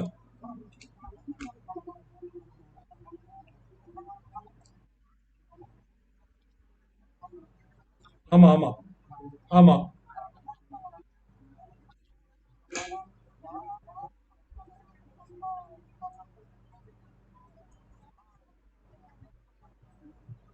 இல்ல இதுல வந்து ஏமாத்து வேலைன்னு கிடையாது. சி சில நான் தான் சொல்றேன்ல, சில இண்டஸ்ட்ரீஸ்ல அவனால வந்து கார்பன் எமிட் பண்ணாம இருக்கவே முடியாது. அவன் எமிட் செஞ்சுதான் தீரணும். புதுசா அவன் ஏதாவது கண்டுபிடிச்சாதான் உண்டு அவன் எமிஷன் பண்ணாம அவன் வந்து பிசினஸ். அதுக்கு ஒரு சைட் ரிசர்ச் போயிட்டு தான் இருக்கும். சி அவன் வந்து அது வந்து செஞ்சுட்டு தான் இருப்பான்.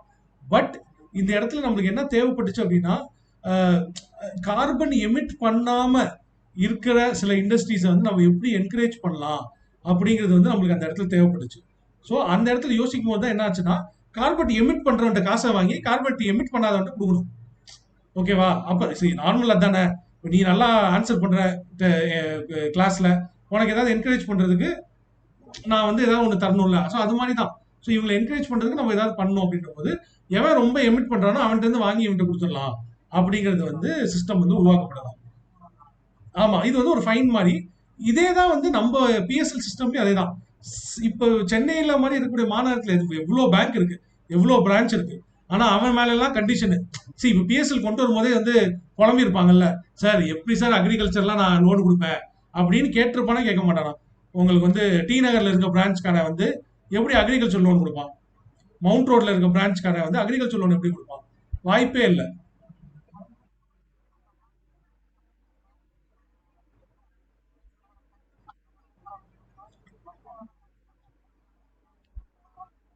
சரி ஆக்சுவலி இந்த இந்த சிஸ்டத்துல அதுதானே பண்ணுது. நீ யோசிச்சு பாரு, டி நகர்லயும் சிட்டிக்குள்ள என்ன பண்ணுவான் அப்படின்னா, இந்த ப்ரையாரிட்டி செக்டர் லெண்டிங்லயே அக்ரிகல்ச்சர் தான் அவன் அச்சீவ் பண்ண முடியாது. வேற வந்து அவன் அச்சீவ் பண்ண முடியும், பிசினஸ் அவன் அச்சீவ் பண்ண முடியும். எஸ்எம்இ செக்டருக்கு அவன் அச்சீவ் பண்ண முடியும். உமன், பிசிக்கலி ஹேண்டிகேப்டு, எஸ்சி எஸ்டிக்கு இதுக்கெல்லாம் அவன் ஓவர் அச்சீவ் பண்ணுவான். அதுல வந்து 10% தான் சொல்லியிருக்குன்னா, அவன் ஆக்சுவலி அங்க வந்து 10% கிடையாது. அவன் என்ன பண்ணுவான்னா அங்க 20% பண்ணுவான். புரியுதா உனக்கு? அங்க 20% பண்ணி 10% எக்ஸ்ட்ரா இருக்க சர்டிபிகேட்டை அவன் விற்பான். புரியுதா புரியுதா? சரி, அவன் வந்து எங்கெல்லாம் அவனால அச்சீவ் பண்ண முடியுதோ அவன் அச்சீவ் பண்ணி விற்பான். ஏன்னா எல்லாத்தையும் அவன் வந்து வெறும் வாங்கிட்டு மாத்திரம் இருந்தானா அவனுக்கும் அது செலவு தானே. லைக் அவனோட பேங்க்லயும் வந்து அவனோட மேனேஜர் கேட்க தானே செய்வாங்க. அவனோட எம்டி, ஏன் நீங்க வந்து இதுல ஓவர் அச்சீவ் பண்ண வேண்டியதானே, இதை வந்து நம்ம வித்துருக்கலாம்ல அப்படின்னு சொல்லி கேட்க தானே செய்வாங்க. It is ordinary business. இதுதான். கிராமத்துல உட்கார்ந்து இருக்கவன் மேபி பிசிக்கலி ஹேண்டிகேப்டு, வீக்கர் செக்ஷனுக்கு வந்து அவனால பெண்களுக்கு லோன் கொடுக்கணும். கிராமப்புறத்துல எல்லாம் வந்து பெண்களுக்கு வந்து லோன்கள் வாங்குறது வந்து ரொம்ப கம்மியா இருக்கிறதுக்கான வாய்ப்பு இருக்கு.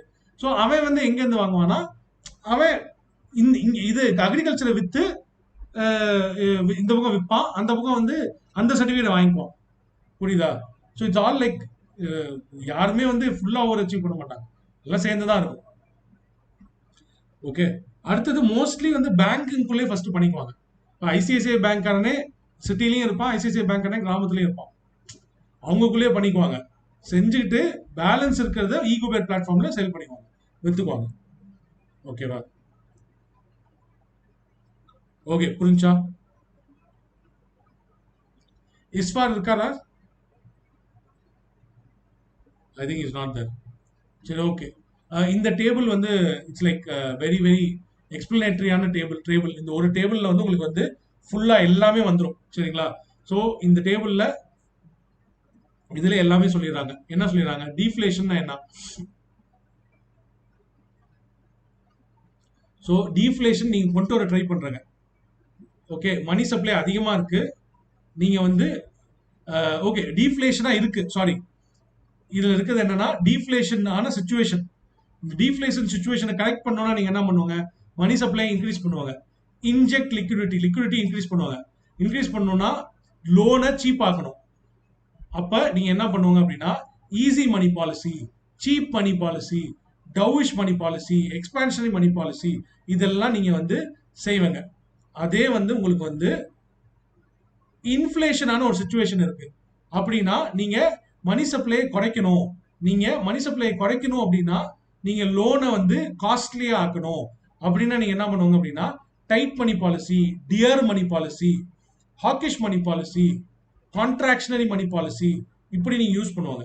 மோஸ்ட்லி இது எப்படி 2% விட கம்மியா உங்க இன்ஃப்ளேஷன் போச்சுன்னா நீங்க இன்ஃப்ளேஷனை வர வைப்பாங்க. 6%க்கு மேல இன்ஃப்ளேஷன் போச்சுன்னா நீங்க இன்ஃப்ளேஷனை ஃபைட் பண்ணுவாங்க. ஓகேவா? ஸோ அதுக்கு தான் நீங்க யூஸ் பண்ணக்கூடிய மெத்தட்ஸ். இதுல குவான்டிடேட்டிவ் ரிசர்வ்ஸ், சிஆர்ஆர், எஸ்எல்ஆர் என்ன பண்ணணும்? நீங்க இன்ஃப்ளேஷனை வர வைக்கணும், டீஃப்ளேஷனை ஃபைட் பண்ணணும் அப்படின்னா நீங்க சிஆர்ஆர் எஸ்எல்ஆர் குறைப்பங்க. அதே மாதிரி ரிவர்ஸ் ரெப்போ ரேட்டை குறைப்பங்க. அப்படியே ஆப்போசிட் தான் இருக்கு. இதுல வந்து ஏத்த போறாங்க. Open money operation, market operation, open market ஆபரேஷன்ல ஜிசெக் வந்து நீங்க மக்கள் ஜிசெக் வந்து மக்கள்கிட்ட இருந்து நீங்க வாங்குவாங்க. நான் சொன்ன மாதிரி தான் பேப்பரை வந்து மக்கள்கிட்ட இருந்து வாங்கி கேஷ் கொடுக்க போறாங்க. அப்படி கொடுக்கும்போது மணி சப்ளை இன்க்ரீஸ் ஆகும். இந்த டேபிள் ஃபுல்லா மணி சப்ளை இன்க்ரீஸ் ஆகும். இந்த சைடு ஃபுல்லா மணி சப்ளை உங்களுக்கு வந்து இன்க்ரீஸ் ஆகும். மணி சப்ளை வந்து இந்த இடத்துல வந்து உங்களுக்கு வந்து ரெடியூஸ் ஆக போகுது. So this is the aim. So இந்த இடத்துல என்ன பண்றாங்க, ஓப்பன் மார்க்கெட் ஆப்ரேஷன்ல உங்களுக்கு காசை வாங்கிட்டு ஜி செக்யூரிட்டியோட பேப்பரை கொடுக்க போறாங்க. இது எல்லாம் வந்து குவான்டிடேட்டிவ் டூல்ஸ். சரிங்களா? குவாலிட்டேட்டிவ் டூல்ஸ்ல என்னென்ன இருக்குன்றது பார்த்துக்கணும். Moral suasion, margin requirement, LTV, priority. நீங்க இவ்வளோ படிக்கிறதுக்கு பதிலாக ஒரு வாட்டி எல்லாம் படிச்சுட்டு இந்த டேபிளை மாத்திரம் நீங்க வந்து ரிவைஸ் பண்ணாங்கன்னா போதும், எல்லாமே உங்களுக்கு வந்து தெரியும். நட்ஜ் தியரின்றது இங்கே தான் வருது. டோவிஷ் பாலிசி யூஸ் பண்றாங்க. ஸோ எல்டிவி வந்து உங்களுக்கு இன்க்ரீஸ் பண்றாங்க, 60% 90% ஆகுறாங்க. இதே இந்த தியரியில் என்ன பண்ணுவாங்க, 90% இருக்க எல்டிவி இன்ஃபிளேஷன் ரொம்ப அதிகமா இருக்குன்னா 90% இருக்க எல்டிவியை 60% மாத்திடுவாங்க, குறைப்பாங்க. ஸோ மற்ற இதெல்லாம் படிங்க. இது எல்லாமே வந்து உங்களுக்கு வந்து நம்ம இவ்வளவு தூரம் படிச்சது எல்லாத்தையும் ஒரு டேபிள் காலம்ல வந்து உங்களுக்கு வந்து சுருக்கி வந்து உங்களுக்கு வந்து போட்டிருப்பாங்க. சரிங்களா? Right, okay. சரி, ஒரு சின்ன ஒரு பிரேக், ஒரு 2 to 3 minutes பிரேக் மாத்திரம் எடுத்துக்கோங்க. மானிட்டரி பாலிசியோட இப்போ இருக்க கண்டிஷன் மாத்திரம் கொஞ்சம் பார்ப்போம், 3-4 ஸ்லைடு. அண்ட் தென் இன்னைக்கு கிளாஸ் வந்து வில் எண்டு. ஸோ மண்டே வந்து அடுத்த கிளாஸ் உங்களுக்கு. மண்டே வந்து what will do is 4:30. Okay, இங்க இருக்கவங்க ஐ திங்க் யாருக்கும் பிரச்சனை இல்லைல்ல. 4:30 வில் ஸ்டார்ட், 6:30 வரைக்கும் வில் டூ மண்டே. ஓகே, இங்க இருக்கவங்க யாருமே இஷ்யூ இல்லைன்னு சொல்லியிருக்காங்க. குரூப்லயும் ஒரு வார்த்தை கேட்டுக்கலாம். என்ன ராதிகா? ஓகே, பிரின்சி 6 to 8 வச்சுக்கலாம்ங்களா? கொஞ்சம் முன்னாடி பெட்டரா இருக்காதா? கொஞ்சம் நீ அட்லீஸ்ட் ஒரு, ஏன்னா முன்னாடி வந்து கேட்டிருந்தாங்க. அடுத்தது இது வந்து எனக்கும் I am also thinking of doing something. நல்லா தான் யோசிக்கிறேன். ஒரு இல்லைன்னா 5 to 7 ரெண்டு பேருக்குமே இதா இருக்கிற மாதிரி ஒரு 5 to 7 வேணா வச்சுக்கலாம். ராதிகா ஓகே? சரி, பிரீத்தியும் 5 to 7 ஓகேன்றாங்க. ரஹமத்கா? Okay okay okay.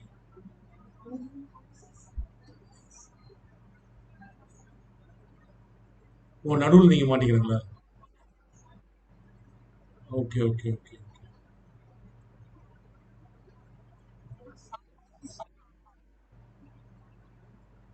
4 to 6. என்ன சிவா?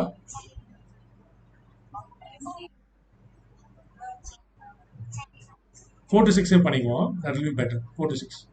4 to 6 பண்ணிக்குவோம். Okay, thank you. Good, good, good, Rahman. 4 to 6. Okay, 4 to 6. 6:30. So, right, right, fine. So, this is what we'll do. Sherry, just take 1 or 2 minutes break.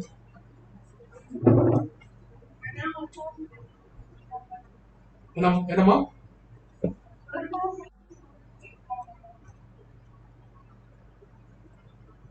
இதுவா? Okay.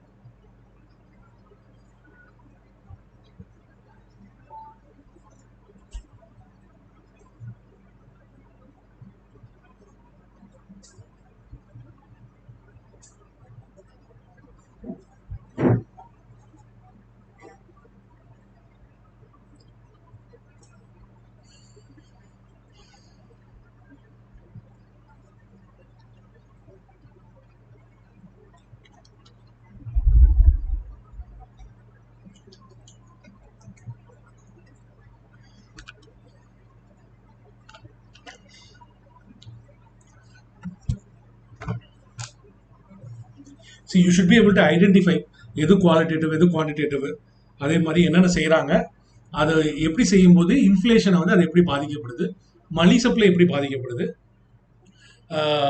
எக்கானமிக்கு வந்து எது பெட்ரு அப்படிங்கிறது வந்து அது மாத்திரம் நீங்கள் வந்து இது பண்ணிக்கணும். ஓகேவா?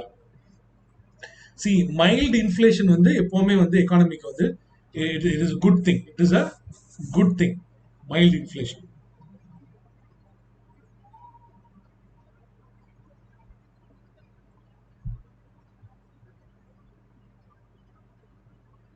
சேஞ்ச் பண்ணட்டுமா பிரீத்தி?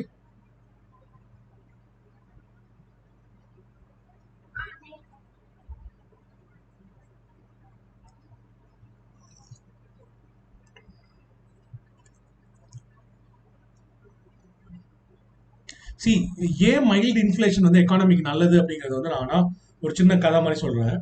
Probably you have already known. இப்போ வந்து ஒருத்தர் வந்து சைக்கிள் மேனுஃபேக்சர் பண்றாங்க, ஒரு பிசினஸ் நடத்துறாங்க. ஓகே, நான் இப்போ வந்து சைக்கிள் மேனுஃபேக்சரிங் பிசினஸ் நடத்திட்டு இருக்கேன். வாட் ஹேப்பன்ஸ் இஸ் மைல்டு இன்ஃப்ளேஷன்னால வந்து உங்களுக்கு வந்து மைல்டு இன்ஃப்ளேஷன் எப்போ நடக்கும்? மணி சப்ளை வந்து கொஞ்சம் அதிகமாக இருக்கும்போது தான் இன்ஃப்ளேஷன் நடக்கும். ஸோ மணி சப்ளை அதிகமாக இருக்கும்போது வாட் ஹேப்பன்ஸ் இஸ் இன்ஃப்ளேஷன் அதிகமாகுது. இன்ஃப்ளேஷன் அதிகமாகும் போது மணி சப்ளை அதிகமாக இருக்கனால இன்னொரு விஷயம் நடக்கும். What happens? Demand will increase. Demand will increase. So நான் இப்போ வந்து நார்மல் சுச்சுவேஷனில் ஐ மேனுஃபேக்சர் 15 சைக்கிள்ஸ். 15 சைக்கிள்ஸ் மேனுஃபேக்சர் பண்ணுறேன். இதுக்காக வேலைக்கு வந்து ஒரு 5 பேர் வச்சிருக்கேன். So I manufacture cycles.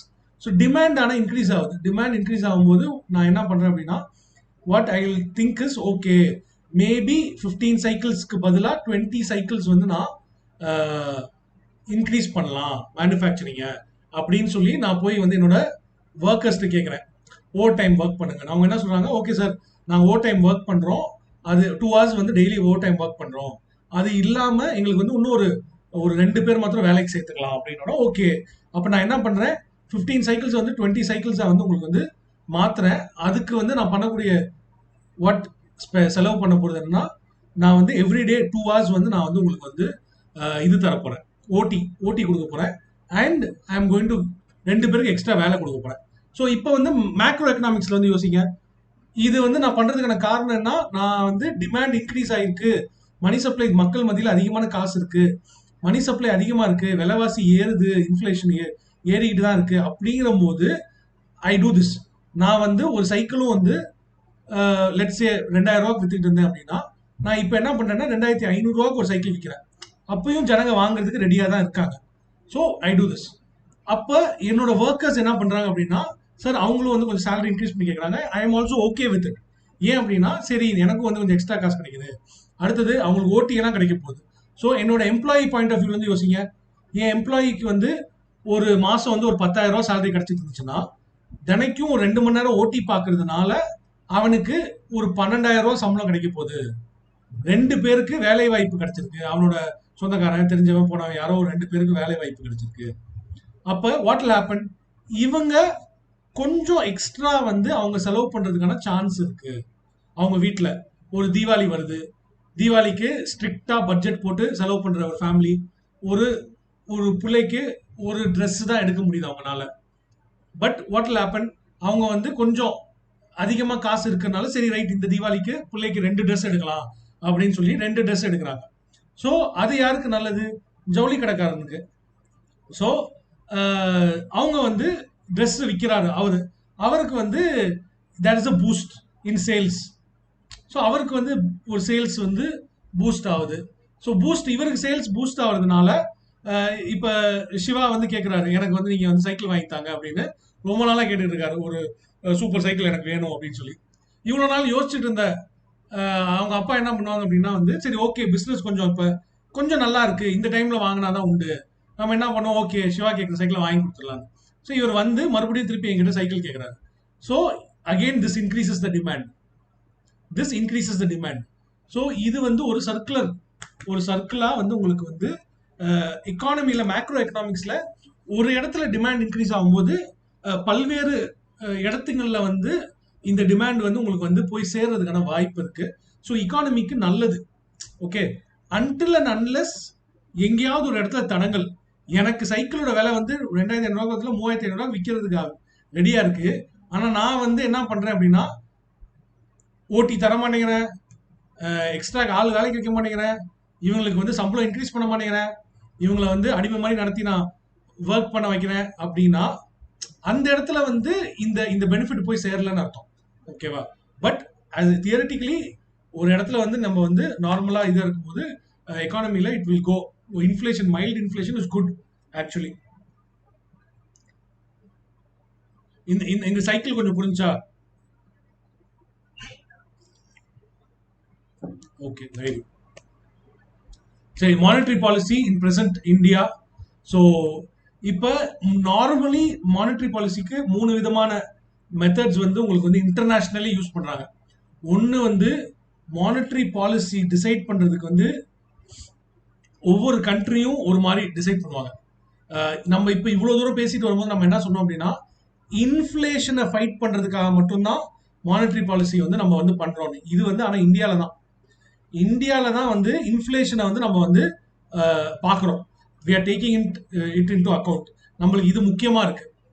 But Singapore மாதிரி கண்ட்ரியில் அவங்க சிங்கப்பூர் டாலரோட மதிப்பீடு இருக்குல்ல, சிங்கப்பூர் டாலரோட மதிப்பீடு அதை வந்து ரொம்ப இம்பார்ட்டண்டா பார்ப்பாங்க இன்ஃப்ளேஷனை விட உங்களுக்கு. ஏன்னா they are an export oriented country, ஒரு எக்ஸ்போர்ட்ஸ் நடக்கக்கூடிய ஒரு கண்ட்ரியா அவங்க இருக்காங்க. ஸோ அவங்களுக்கு வந்து அந்த கண்ட்ரியோட எக்கானமியே, சிங்கப்பூர் மாதிரி ஒரு சிட்டி ஸ்டேட்டோட எக்கானமியே வந்து இட் டிபெண்ட்ஸ் அப்பான் அந்த கண்ட்ரியோட கரன்சியோட மதிப்பீடை நம்பி தான் அந்த ஊர் இருக்கு. ஏன்னா அந்த ஊர்ல பெரிய ஃபேக்டரி கிடையாது, அந்த ஊர்ல வந்து இதெல்லாம் கிடையாது. அந்த ஊர் வந்து மோஸ்ட்லி வந்து பேங்க்ஸ், ஃபினான்ஷியல் கம்பெனிஸ் நிறைய இருக்கக்கூடிய ஒரு இடம். ஸோ அப்படிப்பட்ட ஒரு இதுல வந்து அதுதான் வந்து அவங்களுக்கு இம்பார்ட்டன்ட். அப்ப அந்த ஊர்ல வந்து மானிட்டரி பாலிசி எப்படி பார்ப்பாங்க அப்படின்னா, எக்ஸ்சேஞ்ச் ரேட் அப்படின்னா, எக்ஸ்சேஞ்ச் ரேட்னா ரூபாய்க்கு நிகரான, டாலருக்கு நிகரான ரூபாய்க்கு மதிப்பு, டாலருக்கு நிகரான சிங்கப்பூர் டாலரின் மதிப்பு. ஸோ இந்த இது இருக்குல்ல, இந்த இந்த ஒரு 2 கரன்சி ஒரு மதிப்பு, அதை சொல்றது தான் எக்ஸ்சேஞ்ச் ரேட். ஸோ அந்த எக்ஸ்சேஞ்ச் ரேட்டை எடுத்து அதுக்காக மானிட்டரி பாலிசி உருவாக்குவாங்க இன் கண்ட்ரி லைக் சிங்கப்பூர். அதே மாதிரி சில கண்ட்ரீஸ்ல மல்டிபிள் இண்டிகேட்டர்ஸ் யூஸ் பண்ணுவாங்க. இன்ஃப்ளேஷன் மட்டும் யூஸ் பண்ண மாட்டாங்க, எம்ப்ளாய்மெண்ட் யூஸ் பண்ணுவாங்க, இக்கனாமிக் க்ரோத் யூஸ் பண்ணுவாங்க, இதெல்லாம் நிறைய விஷயங்கள் யூஸ் பண்ணுவாங்க. சொல்லப்போனா இந்தியாலே வந்து 2016 வரைக்கும், 2016 வரைக்குமே வந்து இதை வந்து நம்ம ஃபாலோ பண்ணிட்டு இருக்கோம். வெறும் இன்ஃப்ளேஷனை மட்டும் நம்ம கான்சன்ட்ரேட் பண்ண மாட்டோம், நம்ம வந்து நிறைய விஷயத்தை சேர்த்து நம்ம வந்து கான்சன்ட்ரேட் பண்ணிட்டு இருந்தோம். பட் உங்களுக்கு வந்து என்ன ஆச்சு அப்படின்னா, உர்ஜித் பட்டேல் கமிட்டி ரிப்போர்ட்ல, ஆர்பிஐ உர்ஜித் பட்டேல் கமிட்டி ரிப்போர்ட்ல என்ன சொன்னாங்க அப்படின்னா, அப்படியெல்லாம் வந்து ரொம்ப குழப்பிக்கலாம் வேணாம், வெறும் இன்ஃப்ளேஷனை டார்கெட் பண்ணி நம்ம வந்து மானிட்டரி பாலிசி நடத்தினா போதும், இந்தியா மாதிரி ஒரு நாடுக்கு இது போதும், இதை சரி பண்ணோம்னா மற்றதெல்லாம் சரியா வந்துடும். எக்ஸ்சேஞ்ச் ரேட்டு, எம்ப்ளாய்மெண்ட், க்ரோத், நான் சொன்னேன்ல, இந்த மைல்டு இன்ஃப்ளேஷனை நம்ம கொடுத்தோம்னா போதும், எக்கானமியே நல்லா வந்துடும். நம்ம வந்து பல்வேறு விஷயத்தை அச்சீவ் பண்ண ட்ரை பண்ணிக்கிட்டு கடைசியில் ஒண்ணுமே அச்சீவ் பண்ணாம நம்ம போறோம். புரியுதா உனக்கு? தெரியல, இப்போ வந்து மானிட்டரி பாலிசிக்கு வந்து பல்வேறு இண்டிகேட்டர் பார்க்கறதுல என்ன டிஸ்அட்வான்டேஜ், நீ நிறைய விஷயத்தை அச்சீவ் பண்ண ட்ரை பண்ணும்போது என்ன ஆயிரும் அப்படின்னா, உன்னால வந்து எதையுமே அச்சீவ் பண்ண முடியாம போயிடும். அப்படி இல்லாம ஒரு விஷயத்தை மாத்திரம் எடுத்துக்குவோம் சார், இன்ஃப்ளேஷனை மாத்திரம் நம்ம வந்து டார்கெட் பண்ணுவோம், அதை அச்சீவ் பண்ணிட்டோம் அப்படின்னா மிச்சதெல்லாம் நம்மளால ஈஸியா அச்சீவ் பண்ணிட முடியும் அப்படின்னு சொல்லி உர்ஜித் பட்டேல் கமிட்டி ரிப்போர்ட்ல சொன்னனால, அதுக்கப்புறம் நம்ம என்ன பண்றோம்னா இன்ஃப்ளேஷன் டார்கெட்டிங்காக மானிட்டரி பாலிசி யூஸ் பண்ண ஆரம்பிக்கிறோம். சரிங்களா? These are the types of monetary policy வந்து நம்ம வந்து பண்றதுக்கான reasons. So exchange rate stability, multiple indicators, inflation targeting. So repo rate வந்து இந்தியாவில் வந்து எப்படி இருந்திருக்கு, ஒரு ட்ரெண்ட் என்ன இருந்திருக்குன்றது உங்களுக்கு வந்து சொல்லியிருக்காங்க. இதெல்லாம் வந்து ரொம்ப இம்பார்ட்டன்ட் கிடையாது. உங்களுக்கு என்ன தெரியணும் அப்படின்னா, உங்களுக்கு வந்து ஸ்டெடியா இன்க்ரீஸும் ஆகல, ஸ்டெடியா ரெடியூஸும் ஆகல. இட் இஸ் லைக் ஒரு இடத்துல ஒரு வாட்டி ஏற்றிருக்காங்க, ஒரு வாட்டி கம்மியாயிருக்காங்க, அப்படிதான். ஓகேவா? ஸோ இது மாதிரி உங்களுக்கு வந்து நிறைய சேஞ்சஸ் நடந்துகிட்டே இருந்திருக்கு அப்படிங்கிற அளவுக்கு வந்து உங்களுக்கு தெரிஞ்சா போதும். ஓகே, ஸோ எவ்வளோ, எந்த வருஷத்துல எவ்வளோ இன்ஃப்ளேஷன், ஐ மீன் ரெப்போ ரேட் இருந்துச்சுன்னா அப்பெல்லாம் கேள்வி வந்து எந்த காலத்துலயும் வந்து வரவே வராது நம்மளுக்கு. ஓகே, ஸோ இதுதான் இப்போ இன்னும் கம்மி ஆயிடுச்சு. This is come down even more. Okay, 2016 வரைக்கும் 6.5% இருந்தது, இது இன்னும் கம்மியாக வந்துச்சு, 4% வந்துருச்சு. ஸோ இவ்வளோ தூரம் நம்ம இப்போ பேசணுமே மானிட்டரி பாலிசின்னு. இந்த மானிட்டரி பாலிசி ஆர்பிஐ முடிவு பண்ணிட்டாங்கன்னு சொல்லிட்டோம். எப்படி சார் முடிவு பண்றாங்க அப்படின்னா, it is a 6 member committee, 6 பேர் கொண்ட குழு. இந்த 6 பேர் கொண்ட குழு தான் வந்து பை மந்த்லி மீட் பண்ணி உங்களுக்கு இதை முடிவு பண்றாங்க. இந்த கமிட்டியோட சேர்மன் யாரா இருக்காரு அப்படின்னா, ஆர்பிஐ கவர்னர் தான் வந்து ex officio chairman. What is the meaning of ex officio? Ex அஃபிஷியோனா என்ன? ரஹமத் கனி, எக்ஸ் அஃபிஷியோனா என்ன? யா சொல்லுங்க. ராதிகா சொன்னீங்க. யார் யார்?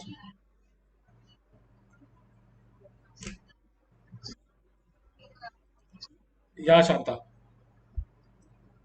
அதாவது அந்த பதவியில இருக்கிறதுனாலயே அவர் வந்து அந்த கமிட்டிக்கு சேர்மன். அப்படி பிரைம் மினிஸ்டர் வந்து எக்ஸ் அஃபிஷியோ சேர்மன் ஒரு கமிட்டிக்கு இருப்பாரு. என்ன இதுக்கு?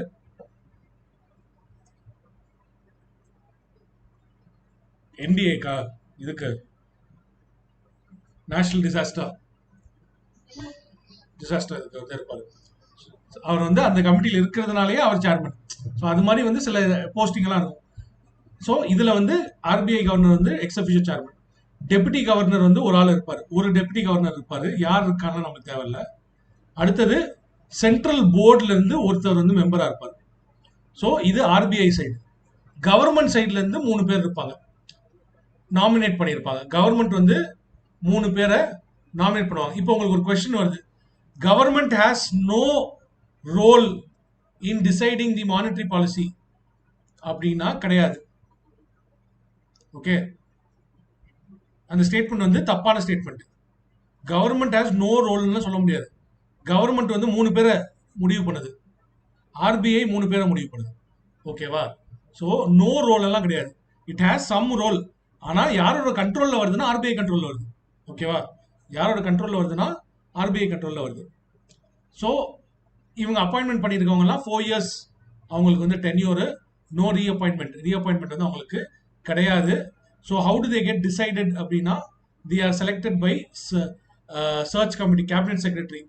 அவங்க வந்து டிசைட் பண்ணுவாங்க யாரை வந்து நம்ம வந்து இது பண்ணணும்னு. ஆர்பிஐ கவர்னரும் டெபுட்டி கவர்னர் போஸ்ட் எல்லாம் எப்படி வந்து உங்களுக்கு வந்து ஃபில் பண்றாங்க அப்படின்னா, financial sector regulatory appointment and search committee, FSRAC. இந்த கமிட்டி தான் வந்து யார் ஆர்பிஐ கவர்னரா இருக்கணும், யார் டெபுட்டி கவர்னரா இருக்கணும்ன்றத முடிவு பண்ணுது.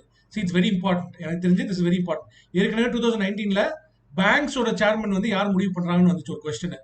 Banks bureau of board of bureau, BBB, banks board bureau, அவங்க தான் வந்து முடிவு பண்றாங்க ஒவ்வொரு பப்ளிக் செக்டர் பேங்க்குக்கு யார் வந்து சேர்மன் ஆகணும்னு. அதே மாதிரி ஒரு கேள்வி ஏதாவது வரணும்னா கேட்கலாம். எப்படின்னா, கவர்னர், ஆர்பிஐ கவர்னர் இல்லை டெப்டி கவர்னர் வந்து யார் சூஸ் பண்றாங்க? ஆப்ஷன்ல வந்து வேற ஏதாவது கொடுக்கலாம், கொடுத்துட்டு இல்லைன்னா பிரைம் மினிஸ்டர் முடிவு பண்றாரு, இல்ல அப்பாயின்மெண்ட்ஸ் கமிட்டி முடிவு பண்றாங்க அப்படிலாம் கொடுக்கலாம். பட் அதெல்லாம் இல்லை. முடிவு பண்றவங்க வந்து எஃப்எஸ்ஆர்ஏசி, ஆர்எஸ்சி கமிட்டி. இவங்க இதோட கமிட்டியோட ஹெட்டா யார் இருப்பாங்கன்னா கேபினட் செக்ரட்டரி தான் இருப்பாங்க. ஸோ இவங்க தான் வந்து முடிவு பண்றாங்க அப்படிங்கிறத தெரிஞ்சு வச்சுக்கோங்க. ஓகே, ஸோ இந்த கமிட்டி, இப்போ ஒரு குழப்பம் உங்களுக்கு வரலாம். இவரும் 3 பேரு, இவரும் 3 பேரு, இவங்க எல்லாம் மீட் பண்றாங்க. மீட் பண்ணும்போது இவங்க ஒரு டிசைட் பண்றாங்க, இவங்க ஒன்று டிசைட் பண்றாங்க. ரெண்டும் கிளாஷ் ஆகுது. 3 ஓட்டு விழுவுது, இங்கேயும் 3 ஓட்டு விழுவுது. அப்ப எப்படி சார் முடிவு பண்ணுவாங்க? சி, இப்போ ஆட் நம்பர்னா நம்ம ஈஸியா முடிவாயிரும். ஈவன் நம்பரா இருக்கும்போது இவங்களும் எதிராகவும் 3 ஓட்டு, ஆதரவாகவும் 3 ஓட்டு. அப்ப ஹவு டு தே டிசைட்? என்னம்மா? Yes, casting vote. Casting vote வந்து சேர்மனுக்கு இருக்கும், கவர்னருக்கு வந்து காஸ்டிங் ஓட் இருக்கும். காஸ்டிங் ஓட் அப்படிங்கிறது என்ன அப்படின்னா, இந்த மாதிரி சுச்சுவேஷன்ல யூ பிரேக் த டெட்லாக் உடைக்கிறதுக்கு ஒரு ஓட்டு நம்மளுக்கு வந்து உரிமை இருக்கும். அந்த ஓட்டு வந்து அவங்க போடும்போது இட் கெட்ஸ் டிசைடட். ஸோ அந்த காஸ்டிங் ஓட் வந்து சேர்மனுக்கு இருக்கு அப்படிங்கிறது தெரியும். ஓகே, காஸ்டிங் ஓட்டுக்கு எக்ஸாம்பிள் வேணுமா? யாராவது கேம் ஆஃப் த்ரோன்ஸ் பார்த்துருக்கலாம்? அதில் காஸ்டிங் ஓட்டு ஒரு சீன் வரும். ஜான் ஸ்னோ அப்படிதான் செலக்ட் ஆவார்.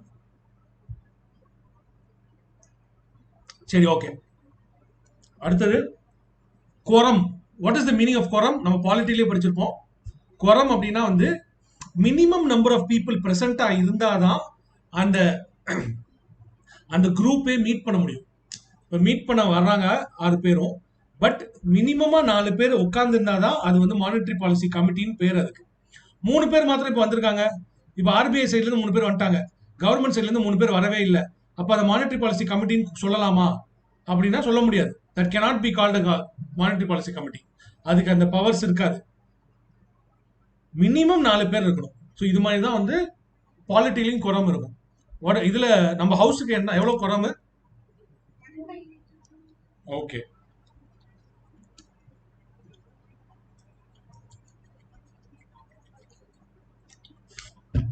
அடுத்தது பை மந்த்லி மீட் பண்ணுவாங்கன்னு சொன்னேன். But it is not like bimonthly அவங்க மீட் பண்ணி தீரணும்னு அவசியம் இல்லை. மினிமமா ஒரு வருஷத்துக்கு 4 தடவை மீட் பண்ணும். Legally they are bound. Minimum ஒரு வருஷத்துக்கு 4 வாட்டி மீட் பண்ணலாம். பட் அதுக்கு மேலேயும் மீட் பண்ணலாம். அவங்க மாசம் மாசம் மீட் பண்ணணும்னு முடிவு பண்ணா கூட அவங்களோட இஷ்டம். எப்பெல்லாம் தேவைப்படுதோ அப்பெல்லாம் வந்து அவங்க வந்து மீட் பண்ணிக்கலாம். ஓகே, நார்மலி பை மந்த்லி நடக்கும், 2 மாசத்துக்கு ஒரு தடவை, எவ்ரி 2 months.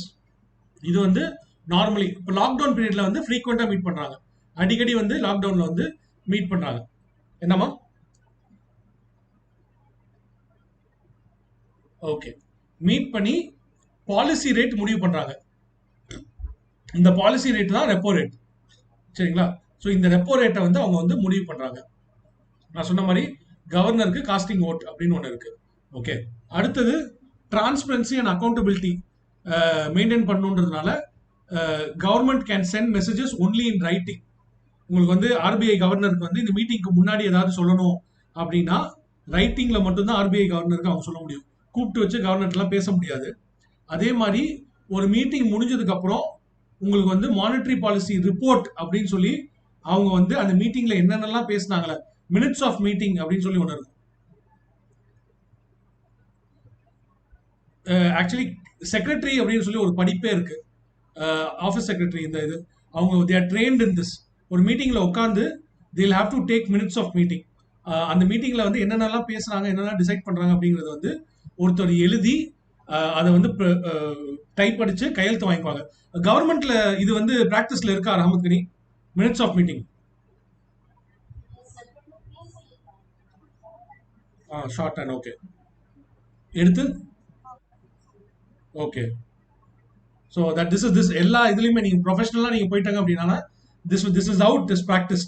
சரி, நான் ஒரு மீட்டிங்ல நீங்கள் முடிவு பண்ணுறாங்க, அந்த நீங்கள் என்னதான் பேசுறாங்கன்றதுக்கான ஆதாரம் என்ன? This is out too. அது ஷார்ட் ஹேண்ட் ப்ராக்டிஸ் இருக்கவங்க வந்து நீங்கள் பேச பேச அவங்க வந்து ஒரு ஷார்ட் ஹேண்ட்ல எடுத்துகிட்டே இருப்பான். எடுத்துகிட்டு தென் தே ப்ரிப்பேர் அ ரிப்போர்ட் அண்ட் அதை வந்து அந்த மீட்டிங் அட்டன் பண்ணவங்க எல்லாமே கையெழுத்து போட்டு ஆமாம் இதெல்லாம் நாங்கள் பேசணும் அப்படிங்கிறது வந்து உங்களுக்கு வந்து தேல் அக்ரி. ஸோ இது மாதிரி வந்து அந்த ரிப்போர்ட் வந்து every 6 months it has to be come. அப்போ உங்களுக்கு என்ன தெரிய வருதுன்னா என்னென்ன விவாதங்கள் நடந்துச்சு, எதெல்லாம் அவங்க கன்சிடர் பண்ணாங்க, ஏன் இந்த டிசிஷன் எடுக்கிறாங்கன்றதெல்லாம் வந்து டிரான்ஸ்பரண்டா வந்து பீப்புளுக்கு தெரிய வரும் அப்படிங்கிறதுக்காக எடுக்கக்கூடிய அந்த இதுதான் இது. சரிங்களா? So this is what it is. நான் சொன்ன மாதிரி இன்ஃப்ளேஷன் டார்கெட் தான் இந்தியாவில். So at present CBI all India index தான் நம்ம எடுத்துட்டு இருக்கோம். 2 to 6% நம்ம வந்து இதை மெயின்டைன் பண்ணணும் அப்படிங்கிறது தான் நம்மளோட எய்மா இருக்கு. So 4 ± 2 is what the aim is. இப்போ டார்கெட் ஃபெயில் அப்படின்றது எப்போ சொல்லுவோம் அப்படின்னா ஃபார் 3 consecutive quarters. ஒரு குவார்டர் வந்து 3 months. அப்போ 9 மாசத்துக்கு ஆர்பிஐ ஏத்துது குறைக்குது ஏதோ செய்யுது, ஆனாலும் வந்து 6% மேலேயே இருக்குன்னு வச்சுக்கோங்களேன். ஸோ 3 consecutive quarters, அடுத்தடுத்த குவார்டர்ஸ் தொடர்ந்து 9 மாதங்கள் வந்து இந்த ஜோனுக்குள்ள இல்ல, இந்த 2 to 6% ஜோனுக்குள்ள தொடர்ந்து 9 மாதங்கள் இல்லை அப்படின்னா அந்த கமிட்டி வந்து கவர்மெண்ட்டுக்கு ஒரு ரிப்போர்ட் சப்மிட் பண்ணணும். நான் ஏன் வந்து இது இப்படி ஆயிடுச்சு, நீங்க ஏன் அச்சீவ் பண்ணல அப்படிங்கிறது வந்து அவங்க எக்ஸ்பிளைன் பண்ணணும். ஷோகாஸ் நோட்டீஸ் மாதிரி வந்து அவங்க வந்து to explain, they have to show the reason what happen அப்படின்றது. சரிங்களா? ஓகே, அடுத்தது as again I told you, இதெல்லாம் வந்து we don't have to know என்ன நடந்துச்சு அப்படிங்கிறதெல்லாம் நம்மளுக்கு வந்து தெரிய வேண்டிய அவசியமெல்லாம் இல்லை. ஸோ உர்ஜித் பட்டேல் தான் இருந்தார் சசிகாந்த் தாஸ்க்கு முன்னாடி. ஸோ நம்ம அடுத்தது படிப்போம் ஏன் வந்து மாற்றினாங்கன்னெலாம் நம்மளுக்கு தெரியும். ஸோ அது நம்ம வந்து படிப்போம். நம்ம சசிகாந்த் தாஸ் வந்து ஒரு ஈஸ் அன் ஐஏஎஸ் ஆஃபீஸரா, ஒரு ஐஏஎஸ் ஆஃபீஸர் தான். ஸோ இதுதான் இருக்குது. இப்போ வந்து உங்களுக்கு வந்து 4% ஆயிடுச்சு. கோவிட் டைமில் வந்து உங்களுக்கு வந்து 4% இருக்கு. இந்த மீட்டிங்ல இன்ஃப்ளேஷன் அதிகமாகும், சாரி இதை ஏதாவது சேஞ்ச் பண்ணுவாங்கன்னு எதிர்பார்த்தாங்க. ஏன்னா இப்போ இன்ஃப்ளேஷன் சிபிஐ இண்டெக்ஸ் படி 6.5% ஆயிடுச்சு. நான் சொன்ன மாதிரி 2 to 6% தானே இருக்கணும், அதிகமாக ஆயிருச்சு. அப்படி அப்படி நடந்தும் we do not take any measure. நம்ம இதை வந்து மாற்றலை. 4% வந்து எதுவுமே ரெப்போ ரேட்டை நம்ம சேஞ்ச் பண்ணலை. ஓகேவா? So we'll have to C. இந்த குவார்டர் ஃபுல்லா பண்ணல அப்படின்னாலும் இன்னும் 2 குவார்டர் இருக்கு. அதுக்குள்ள அவங்க ஏதாவது செய்யணும். இது இன்னும் ஏறுமா அப்படிங்கிறது தெரியல. 6.5% மேல இன்னும் ஏறதுக்கான வாய்ப்பு இருக்கான்றது தெரியல. இந்த ரிப்போர்ட்ல வந்து ரிப்போர்ட் ஒன்றும் வெளியே வரல. பட் ஸ்டில் சசிகாந்த் தாஸ் என்ன சொல்லியிருந்தார் அப்படின்னா, முக்கியமா 2 விஷயம் சொல்லியிருந்தாங்க. ஒன்று வந்து என்ன சொல்லியிருந்தாங்கன்னா, மான்சூன் நல்லா இருக்கு, அதனால வந்து ஃபுட் இன்ஃப்ளேஷன் வந்து அதிகமாகிறதுக்கான வாய்ப்பு இல்லை, அதனால ரிஸ்க் எடுக்கலாம் அப்படின்ற மாதிரி சொல்லியிருந்தாரு. அடுத்தது வந்து ஷேர் மார்க்கெட் வந்து ஒரு பபுள்ல இருக்குன்ற மாதிரி சொன்னார். ஷேர் மார்க்கெட் வந்து எப்போ வேணாலும் கீழே இறங்கலாம், ஒரு பபுள்ல இருக்கு அப்படிங்கிற மாதிரி ஒன்று சொன்னார். ஸோ இது 2 வந்து உங்களுக்கு வந்து முக்கியமாக வந்து உங்களுக்கு சொன்னாங்க. Okay, so this is it. உங்களுக்கு வந்து மானிட்டரி பாலிசியை ஃபுல்லாக ரிவ்யூ பண்ணிட்டோம். 1-2 டாபிக் ஏதாவது நம்ம மிஸ் பண்ணியிருந்தோம் அப்படின்னா நம்ம வந்து அடுத்த கிளாஸ் அதை ஸ்டார்ட் பண்ணிட்டு அண்ட் தென் நம்ம வந்து 3வது ஹேண்ட் அவுட்ல இருக்கக்கூடிய 1C அதுக்கு நம்ம போயிடலாம். ஓகேவா? Will go for that, right? So இதில் வந்து மெயின்ஸ் ஓரியன்டில் பார்த்தீங்கன்னா ஒரு முக்கியமான கொஸ்டின் டிஸ்கஷன், உங்களுக்கு பாயிண்ட்ஸ் எப்படி தெரியணும் அப்படின்னா வந்து மானிட்டரி பாலிசி கமிட்டி வந்து எடுக்கக்கூடிய டிசிஷன்ஸ் வந்து எவ்வளோ வந்து உங்களுக்கு வந்து கரெக்டாக வந்து அது வந்து நம்மளுக்கு ஒர்க் ஆகுது. See is the system correct, are we using the system correct? இல்லைன்னா எப்படி சொல்லலாம்னா வாட் இஸ் தி எப்படி சொல்றது, இந்த சிஸ்டத்தில் இருக்கக்கூடிய குறைபாடுகள் என்ன, இன்ஃப்ளேஷனை இதை வச்சு மட்டும் நீங்க கட்டுப்படுத்திட முடியுமா, வேற ஏதாவது இதுக்கு அடிஷ்னலாக உங்களுக்கு தேவைப்படுதா அப்படின்ற மாதிரி வந்து சில விஷயங்கள் வந்து நீங்க வந்து மெயின்ஸ் பாயிண்ட் ஆஃப் வியூல உங்களுக்கு எழுதுறது தெரியணும், அதுக்கான இது இருக்கு. ஸோ முடிஞ்சா அதையும் நம்ம வந்து அடுத்த கிளாஸ் டிஸ்கஸ் பண்ணலாம். ஓகேவா?